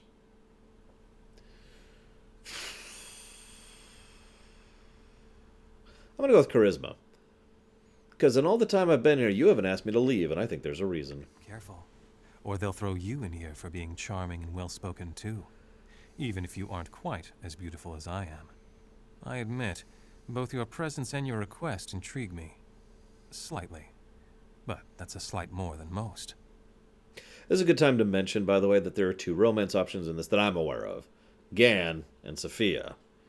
Both of them were actually supposed to be regardless of gender. They were then refused to allow that because this was a game that came out in 2007. So.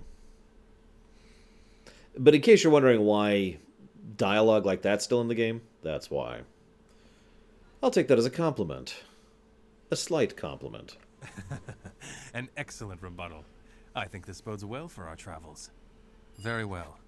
You have a willing soldier at your side. Shall we be off?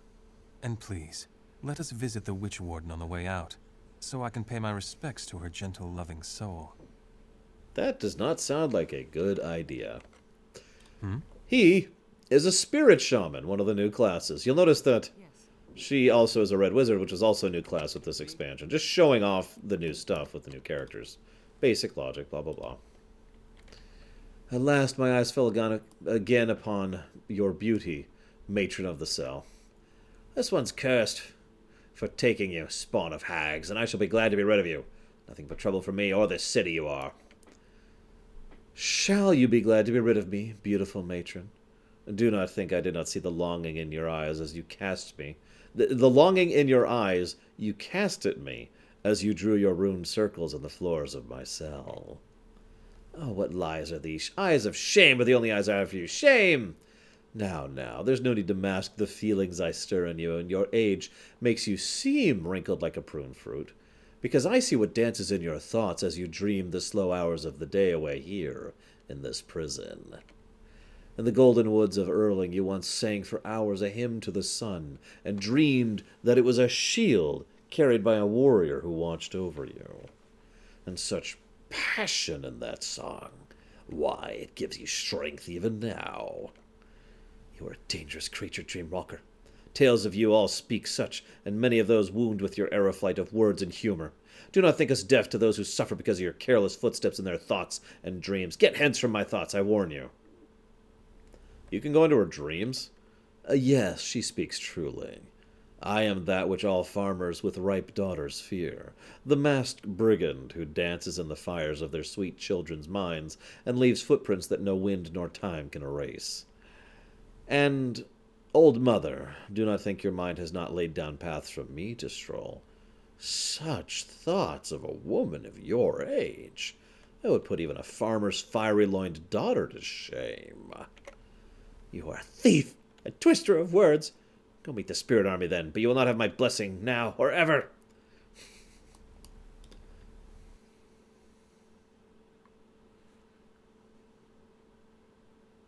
Yeah, funnily enough, Spirit Shaman is appropriately quite useful for this specific module in which we get a Spirit Shaman character, so that kind of works out there. Oh, hang on, everyone. Group hug, group hug. So first, let's get a quick rest in. I'll take my 8 hours. And then I'll go ahead and do a day-long haste on all 3 of us. There we go. Come on. God, I love persistent spell.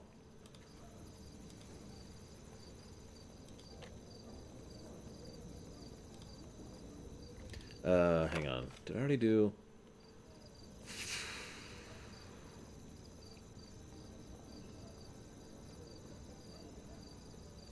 I'm just going to ask straight up because I don't remember. Where's the entrance to where Kaelin is? Because it's night now, and I should be able to go get it. No, I didn't, Leander. Where are we at? Where are we at?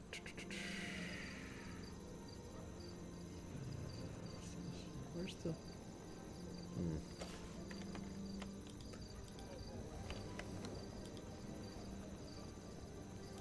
Yeah, I know, by the way. You can get influence quite quicker, which is necessary for a shorter campaign like this. But I'm already at 36 with her, and 35 with him. And no cheats, obviously. Although I suppose technically my my stats are a cheat, but whatever. Oh yeah, quick aside, one other thing this game does that is superior to Neverwinter Nights Vanilla. Allies do not join you at your level +3, which is what they do over in Vanilla. He is level 17. Now you might say, well, that's horrible. But for our purposes, that's great, because that means we can actually customize them. Come this way. I will lead now. Follow. And most of them are designed to join at a level which you are basically supposed to be roughly at. So. Alright, I'm going to trust Corrales, but if he leads us astray, then I will force him to spend a night in the cell with Gan.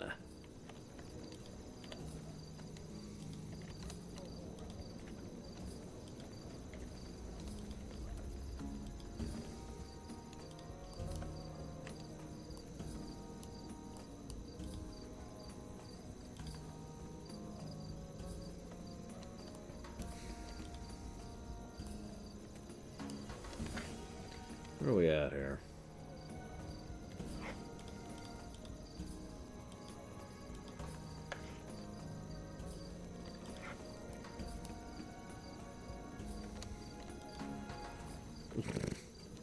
Nope, not Oku. I am nowhere near as forgiving as that.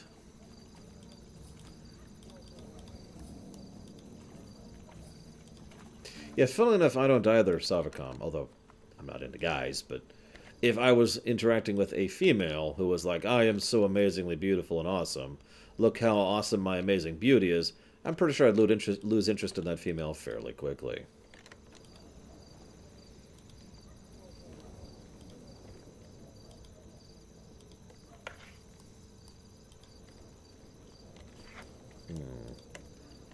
Alright, Corrales, I'm afraid it looks like we're going to toss you into the Gan quarters. Such a shame. And here I thought... Oh, hello.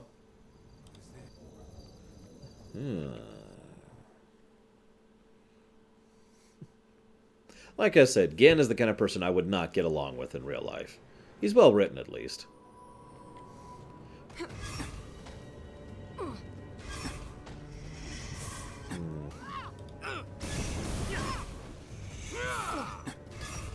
Very well, Corrales, you are spared. We have to reward Corrales now. Yet everything seems muted somehow. It's called the Plane of Shadows, dude. Have you ever been to the Plane of Shadows? Let's see. What do we got here? Hello?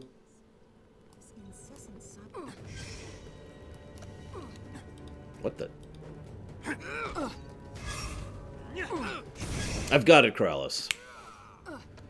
I will give you the fort. You. I just realized that's not going to be funny if you've never actually seen that premiere run. The reward is 2 nights with Gan.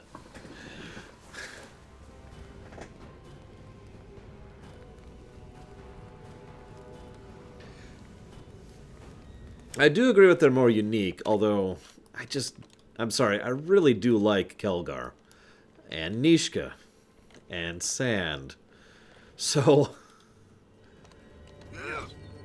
I mean, not that in any way that this party is bad, but I do think I prefer the Neverwinter Nights 2 vanilla party. Mostly because of those three characters, and Amanjaro.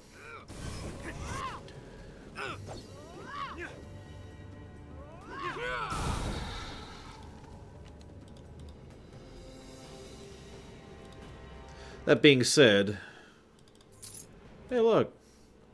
A +4 scythe with vampiric regeneration and keen. I will probably never use that, but good lord. That being said, there is one character, one party member in Masks that I remember very distinctly enjoying a great deal. Anyone remember who it is? I know you know who it is. I don't have to joke around with this. Everyone knows who it is.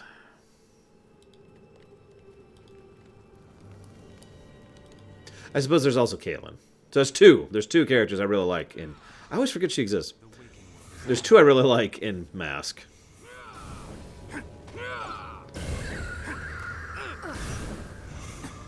And if anybody says the one that is many, I'm feeding you to it.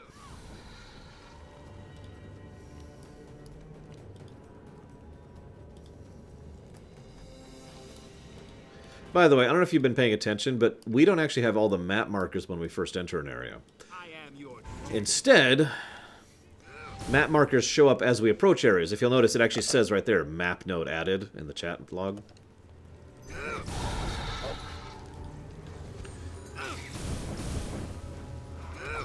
No, I'm referring to Oku and Kaelin. Those are the two characters I really like in this one. They're cool.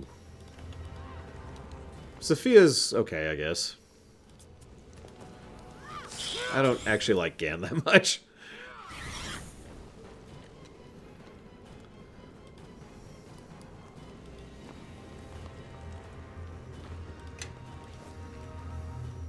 This does not resemble its counterpart in Mulsantir. Strange. Yeah, it's almost like it's still creepy and horrifying, with lots of dead bodies and skulls. Because Merkel was just a creepy bastard.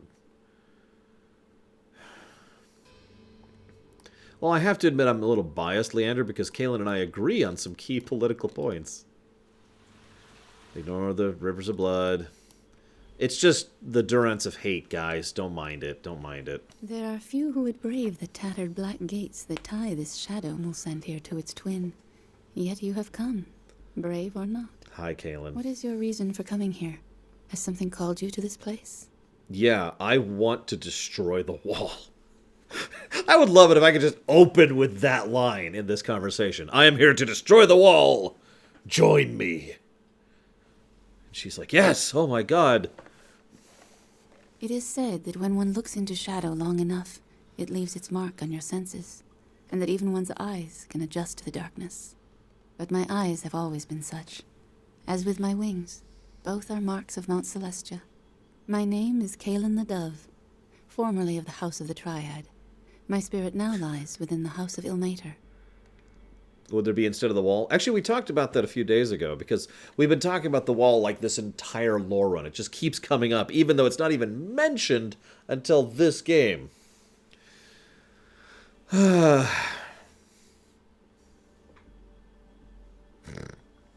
Lol, Enigma.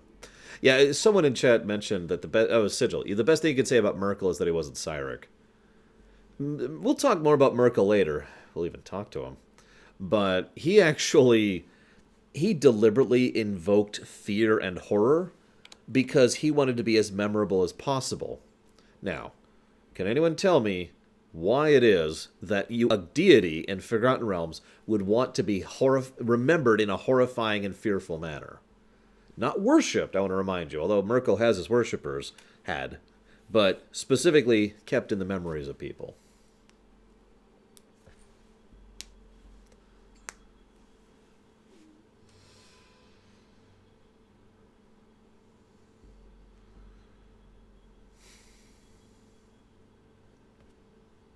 So Brigman says power.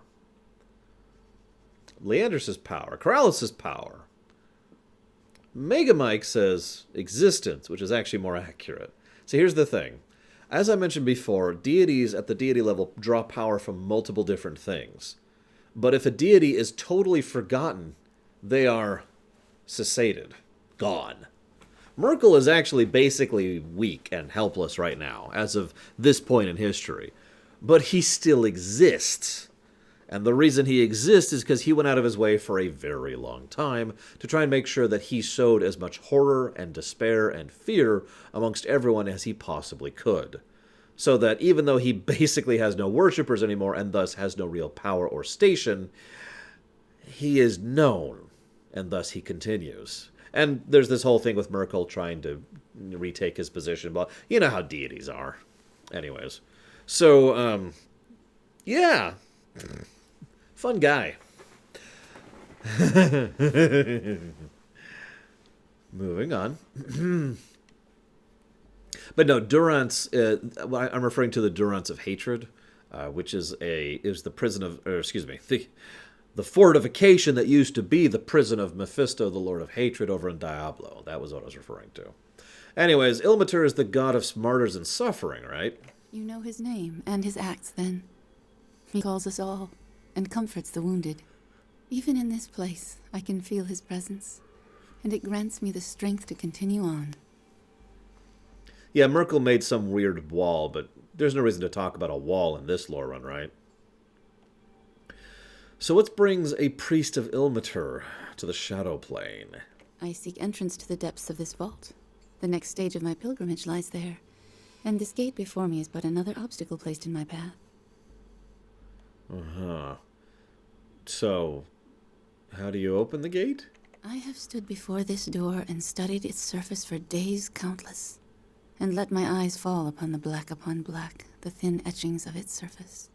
If you relax your eyes to the shadow, you see the true depths of the artistry of these mosaics, some written in ash, others in shale, slate, and dyed tile black. Within these shades is a key, and once unlocked, the path will continue on. Yeah, no kidding, Leander. Yeah, Ilmater is a legitimately good deity. Like, I know there's a lot of deities who have the alignment of good, but I would say without hesitation that Ilmater is one of the good guys. How many there are, that gets more debatable, but most people agree Ilmater is definitely on the good guy side. Which is more evil, Baal's plan or Merkel's? See, that's a very interesting question, because Baal's plan caused a lot of mess, and a lot of screwed up things happened, and was pretty messed up, and basically was intended to destroy the lives of everyone that he spawned. But I think I'll still give it to Merkel, because there's just something about deliberately psychologically torturing an entire groups of species, an entire culture, just so that you are remembered. You know? There's just something about that to me. Yikes. Yeah. Anyways, so. That would imply I have admitted defeat. Whoa. This gate will open. I merely need to find the means to unlock it. Okay. The structure is more massive than the one in Mulcentir. It is. Unlike the other structures, it is not a shadow of Mulcentir. It was purposely built on the Shadow Plane by priests of Merkel. Right. Why did the priests of Merkel bring it here? Build it here? This place was chosen for its secrecy. Few can travel here as they would in the realms, and even once here, fewer can survive its inhabitants. Its purpose was a library and a prison. The priests of Merkel used it to store valuable artifacts and relics. They also imprisoned enemies of the faith here, ones they needed to keep in shadow and silence. Oh, that sounds horrible. But to be clear, since some people are questioning this in chat, Ilmater has the portfolio of, like, martyrdom, suffering, and I think aid or kindness or something like that. The point being, his whole shtick is try to prevent suffering where you can, try to alleviate suffering where you can, try to endure suffering when you can, never cause suffering. That's Ilmater's whole, they call it his dogma. That's his shtick, right? Hey, good senator. As you can see, we're up to mask now. I can even see that happening, Carbon. I mean, come on, right? given Merkel and Ball and Bane. But anyways, we'll get to them later. So, why is a structure to Merkel when it's a temple to Kelemvor and Molcentir? Even the roles of gods and their priests can change in time. Merkel was once god of the dead, and then Kelemvor took up that role. But Merkel's creations still remain.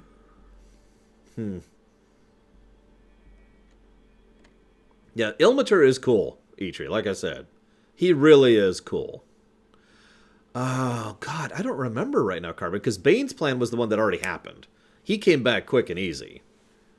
Ball and Merkel were the ones who had the long-term things, which took a while. So, how much of the structure have you explored? Beyond the Great Hall? Not far. Many of Merkel's priests remain in the antechambers. I did not wish to reveal myself to them until I had finished my studies of the gate to the level below.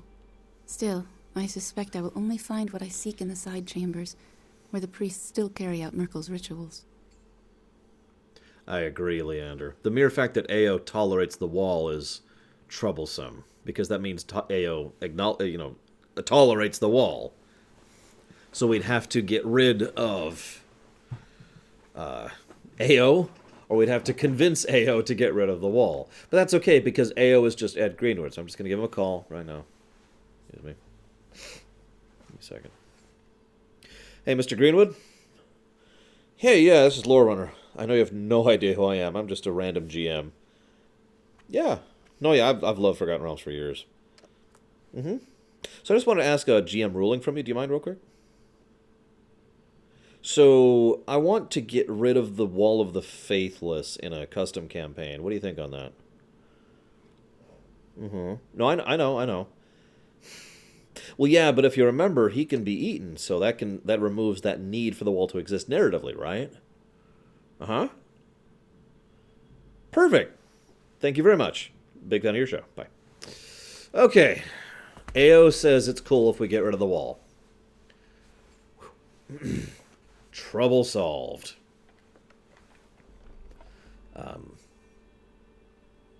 Join me.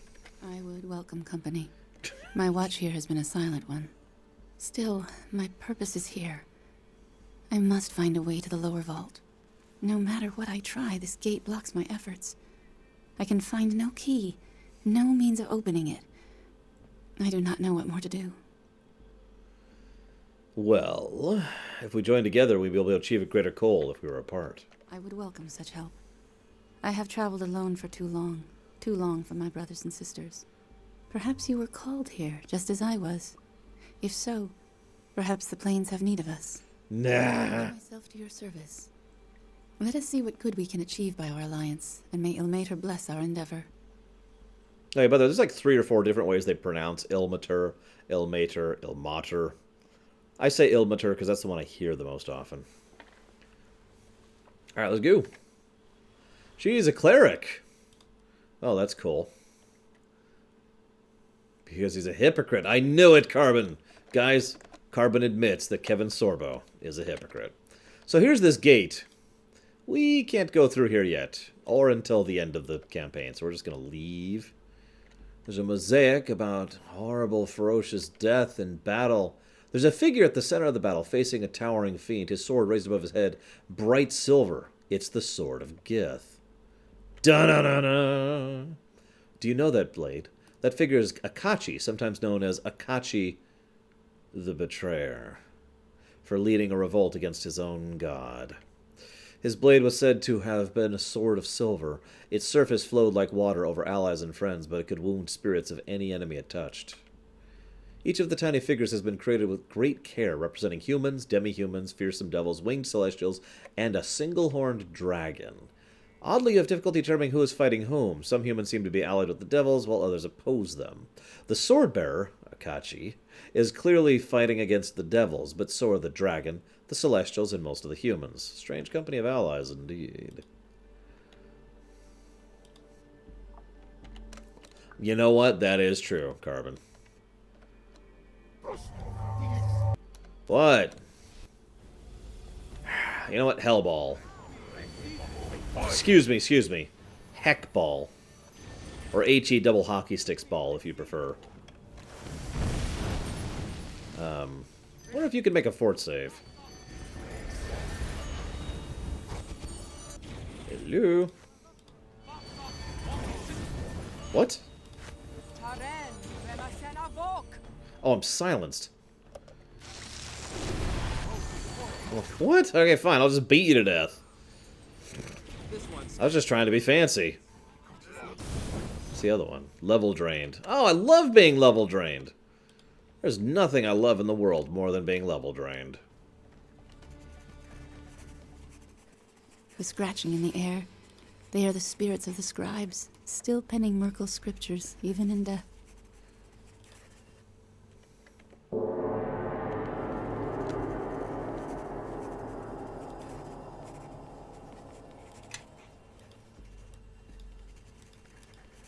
Well, that's a horrible fate. Remember, guys, Merkel is horrible. No, really. Also, you can... Oh, Carbon answered you. Well, now that we've got Kalen, let's get the hell out of this creepy, ugly, freaky place. Merkel deserves to be cessated.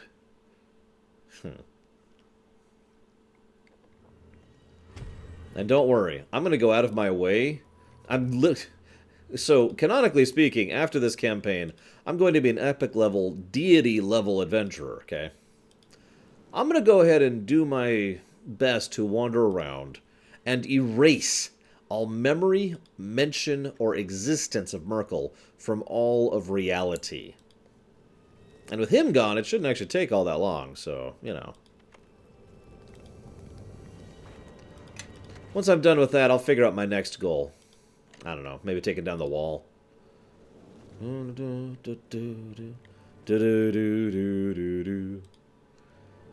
You know, you're right, Carbon. Oh my god, no!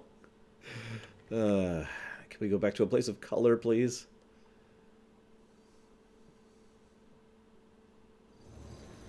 That's a little easier on the eyes. Okay. Needlepoint. I can feel the spirits raging beyond the walls. We'd best be well prepared before going to meet them. Why are you so metallic, Gon? He asks redundantly. Well, yeah, don't worry. I've got permission to take down the wall, but now I've actually got to do it. Okay, funny story. In this game, there is no way to take down the wall. The reason? It was presumed that Wizards of the Coast would never allow them to put that into a video game, because that's kind of a game changer. If you're paying attention, none of the events of any of the games really affects the setting all that much. It'll affect a region, and a lot of those regional effects are written into future books and future manuals, but it doesn't really affect the setting. Taking down the wall would affect the setting, and so they just were like, nah, we're not actually going to do that. I only point that out because, by all accounts, and I already talked about this actually, they never even asked Wizards of the Coast, so they never even started designing a potential quest chain to get rid of the wall. To this day, we don't actually know whether or not they would have let them, if that would have actually been an option. Yeah, Neverwinter is not important. Just to put it as bluntly as I can. Neverwinter is one city in one region, on one continent, on one plane. There are my siblings, Susan and Ethel. Ah, Kaelin, good sister, where are you? I made progress. The city's different, the ghostly bear's there. Oh my gosh, what are we going to do? Oh, who would feed us? To abandon you, I'd sooner let the antlers fall from my frames, although the removal of antlers would make it easier on door frames. I am pleased to see that the gravity of the events has not diminished your charming rivalry. I have delivered who has promised. Indeed, we will help you. In exchange for finding you, we will help fight the spirits. I will not endanger you. Don't worry, we'll be safe. All right, I released them from their province. Thank you. I am now up to 6 influence with Kaelin because I lost some in there. The menagerie misses you. Let us journey with you. Shush! No, you must not speak sacrilege against Kalimvor. Do not recite grandfather's words. Look into your own heart. You would not have come with me to find Kaelin if you didn't feel as I do. Shush! Ah, okay, fine. I would follow you to any end, even to the end of the faith, if it would put an end to the menagerie. If it would bring the menagerie together once again. My path now lies with Lore. I cannot go with you into this journey. My journey itself concerns the fate of souls and the injustice of the gods, not just Kalimvor. It is a path that may not just be the death of my body, but the destruction of my soul. I cannot and will not risk sharing that fate with my siblings. Go home. live on in my absence. Lore, I insist you take my helm and use it to keep our sister safe. I don't appreciate your threat, but I will consume your soul. What? Haven't you played Legacy of Kain? If you cannot wear the helm... Oh, hang on. If you cannot wear the helm, purchase it and wear something more suitable. I can replace the helm, but she is irreplaceable. That's true, Carbon. Okay, let's get a full rest before we do this.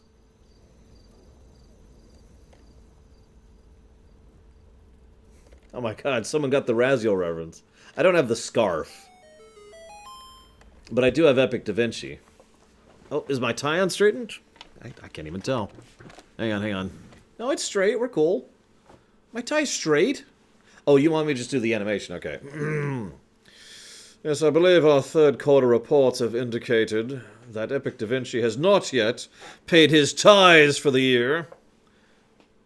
I'm afraid we're going to have to throw him into the wall. Good night, Shaludo. And thank you, Epic Da Vinci. As ever, much appreciated. Would you like to put that towards something? For future streaming. Okay, I think we're ready to go talk to Oku. We'll save just in case. Now, I know what you're thinking. Lore, have you ever had any bugs in masks? Yeah. Yeah, I had bugs so bad we had to constantly run scripts to fix them. That's not a joke. It was a long, buggy adventure that we tolerated because, oh my god.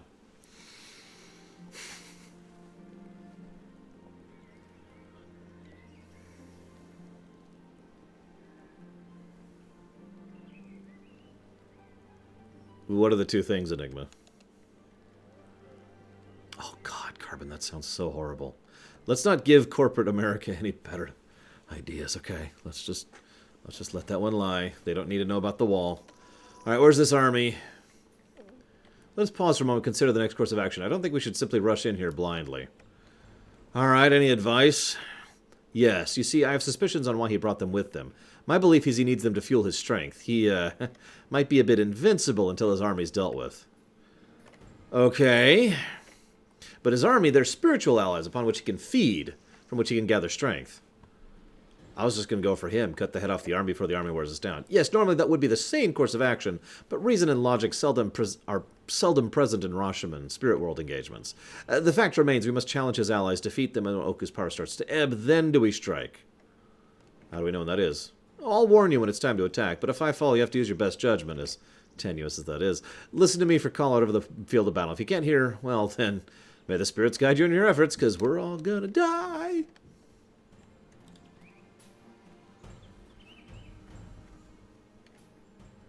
That's true. I'll agree with that first point, definitely, So Enigma. brave after all.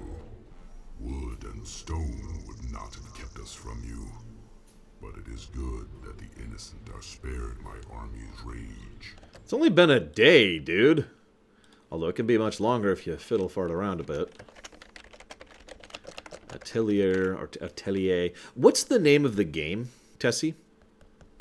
I know that sounds like a strange question, but there's a lot of different ateliers or whatever, and I don't actually have the full name written down anywhere. Oh, welcome. Pay close attention. Hopefully you'll learn something. Oku? Is that you? Oh my god. Yes, Kevin Sorbo is an aspect of Johnny. Oh my god. Everyone should see that Lorerun. I'm not even kidding. I was legitimately proud of that one.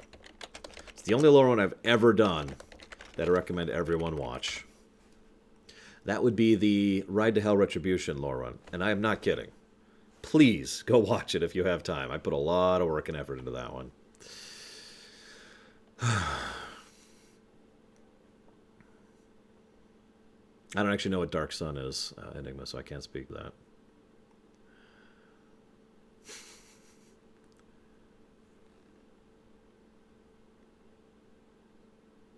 That's right. So Tessie keeps wanting to change her mind on which exact game we play for the Atelier thing. And Tessie keeps trying to convince me to play some other game rather than the original game that Tessie actually put forth as the suggestion. What's the Ride to Hell's game premise? It's one of the worst games ever made. That is not a joke. I did a whole lore run of it. It was a lot of work, and I am very proud of it. Okay, so... And anybody who knows me knows I'm not much of a prideful sort, but I am pleased with how that one turned out. Okay, so fine. I'll jot it down here, I guess. No, I'm sorry, I actually saw it, Epic Da Vinci. Thank you. I did write it down. Let me jot down Atelier de Bleu. Atelier Sophie the Alchemist of the Mysterious Journey. Which is not the game you requested. Stab. Oh, wait, I guess it's up. Stab. There we go. Sorry, Harriet. I had to stab through you to get to Tessie. Okay, let's go kill Oku. This can be ended quickly if you like. Present your neck. It will fit snugly between my teeth, and we all can return to our dreams.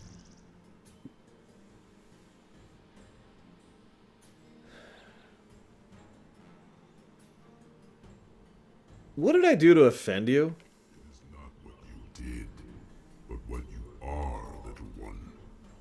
Can't you smell it? The foulness of you drives all these spirits mad. You do not know what you are, not yet. If you did, you might ask me to kill you. Better that you never learn. Now we have spoken enough. I will live in a world that is free of you, or I will die and dream no more. I sometimes wonder if Oku understands the nature of what he's trying to do here. I'm going to go and spoil something for you. We're cursed. If he kills us, which he certainly could, then this curse doesn't go away. The curse just hops to the next person. In fact, the curse is probably best handled by having it be in the hands of someone who can actually manage the curse, which is what we're going to be trying to do, rather than just it continuing to hop from person to person. It is worth noting, by the way, that the curse has killed 100% of the people that it has afflicted prior to now, with one technically exception to that. So, yeah. Anyways, I will take no joy in killing you again. And I will treat your corpse with respect, little one. When I drag it from the field, you have my oath. Tonight, you will lay in the Cavern of Runes, and there you will stay. Yeah, no. Alright, well, time to kill. Time to kill, time to kill, time to kill. Wonder how many of these guys can be turned into chickens.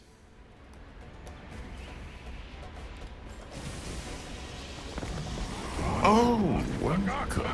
Pay close attention. Hopefully you'll learn something. Quite a few of them can be turned into chickens. Good to know.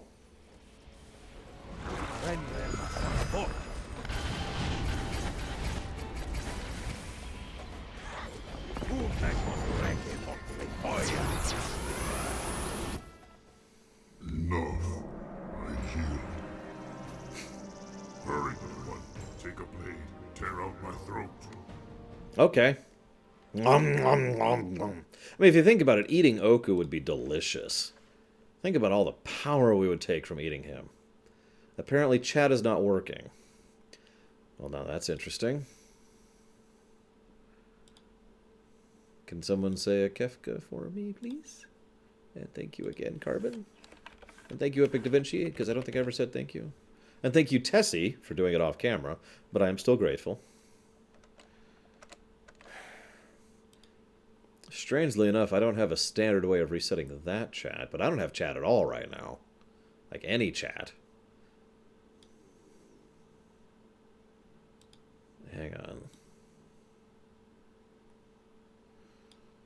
We'll go ahead and reset the in-game plugin, or the in-stream plugin. Or not? Hello?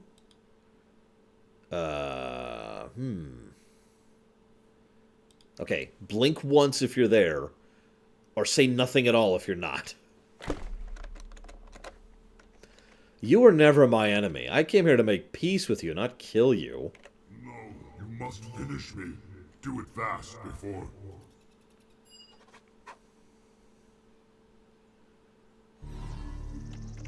This is the same as what happened in the barrow, when you consumed the spirit wolf. Is that? Your dedication will be rewarded. Okay, apparently we have blinking people. That's good, that's good. So the in-stream chat isn't working, but I at least have chat now. I got paywalled donation chat. No!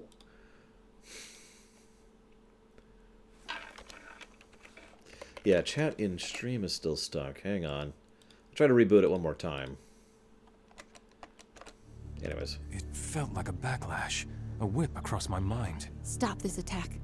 Whatever you're doing, you're feeding on his spirit, siphoning it. The presence inside you. It wakes. I'm not doing it on purpose, I swear. Emptiness. Hunger. Forgive me. I tried to stop you.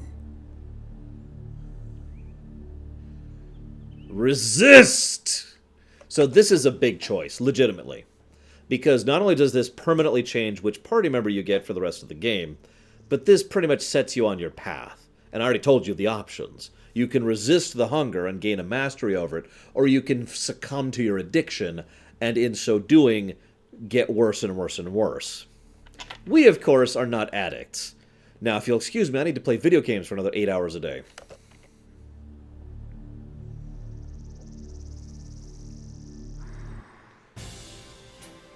You held back your hunger. Last time it seemed beyond your control. You spared me, little one. Once before, a spirit eater spared my life. I remember a lake of groaning ice, a man standing over me in triumph, and a hunger withheld in mercy. And as Enigma is pointing out, Hariant, Forgotten Realms is not mysterious or wild. I mean, there's no unexplored parts of the map of Forgotten Realms, not really. That's kind of the point. It's a well-established civilization D&D, right? That's been its point for a long time. And it has a hugely complex infrastructure of politics and culture. Never mind personal power. Hang on. Your dedication will be rewarded.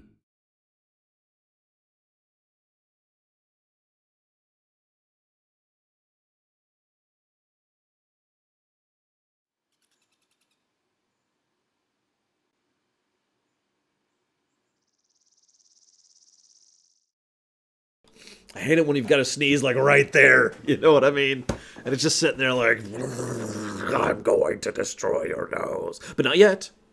Not yet. Wait. Wait. First of all, thank you, Carbon, yet again. I know. So I've already done some mental diagnosing of what the hell's going on here. All you need to know right now, Kevin Sorbo. All you need to know, Carbon, is that we're actually using a new version of OBS today. It's something I've been testing out a bit recently. And apparently this version of OBS does not allow me to reboot this. Now, it usually takes a few minutes to come back anyway, so I'm hoping it'll come back on its own after a bit. Also, hi, EXO, or MTG, or whichever you prefer. I never remember how you prefer to be said, but welcome. It's been a while. All right, now to end the stream, thank you, everyone, for joining us. What you are, I knew it when you walked out of my barrow, but I didn't know you had the will to fight what you are. Well, yeah. What do you take me for? I swore an oath, little one, to serve the Spirit Eater who spared my life long ago, and help him end his curse.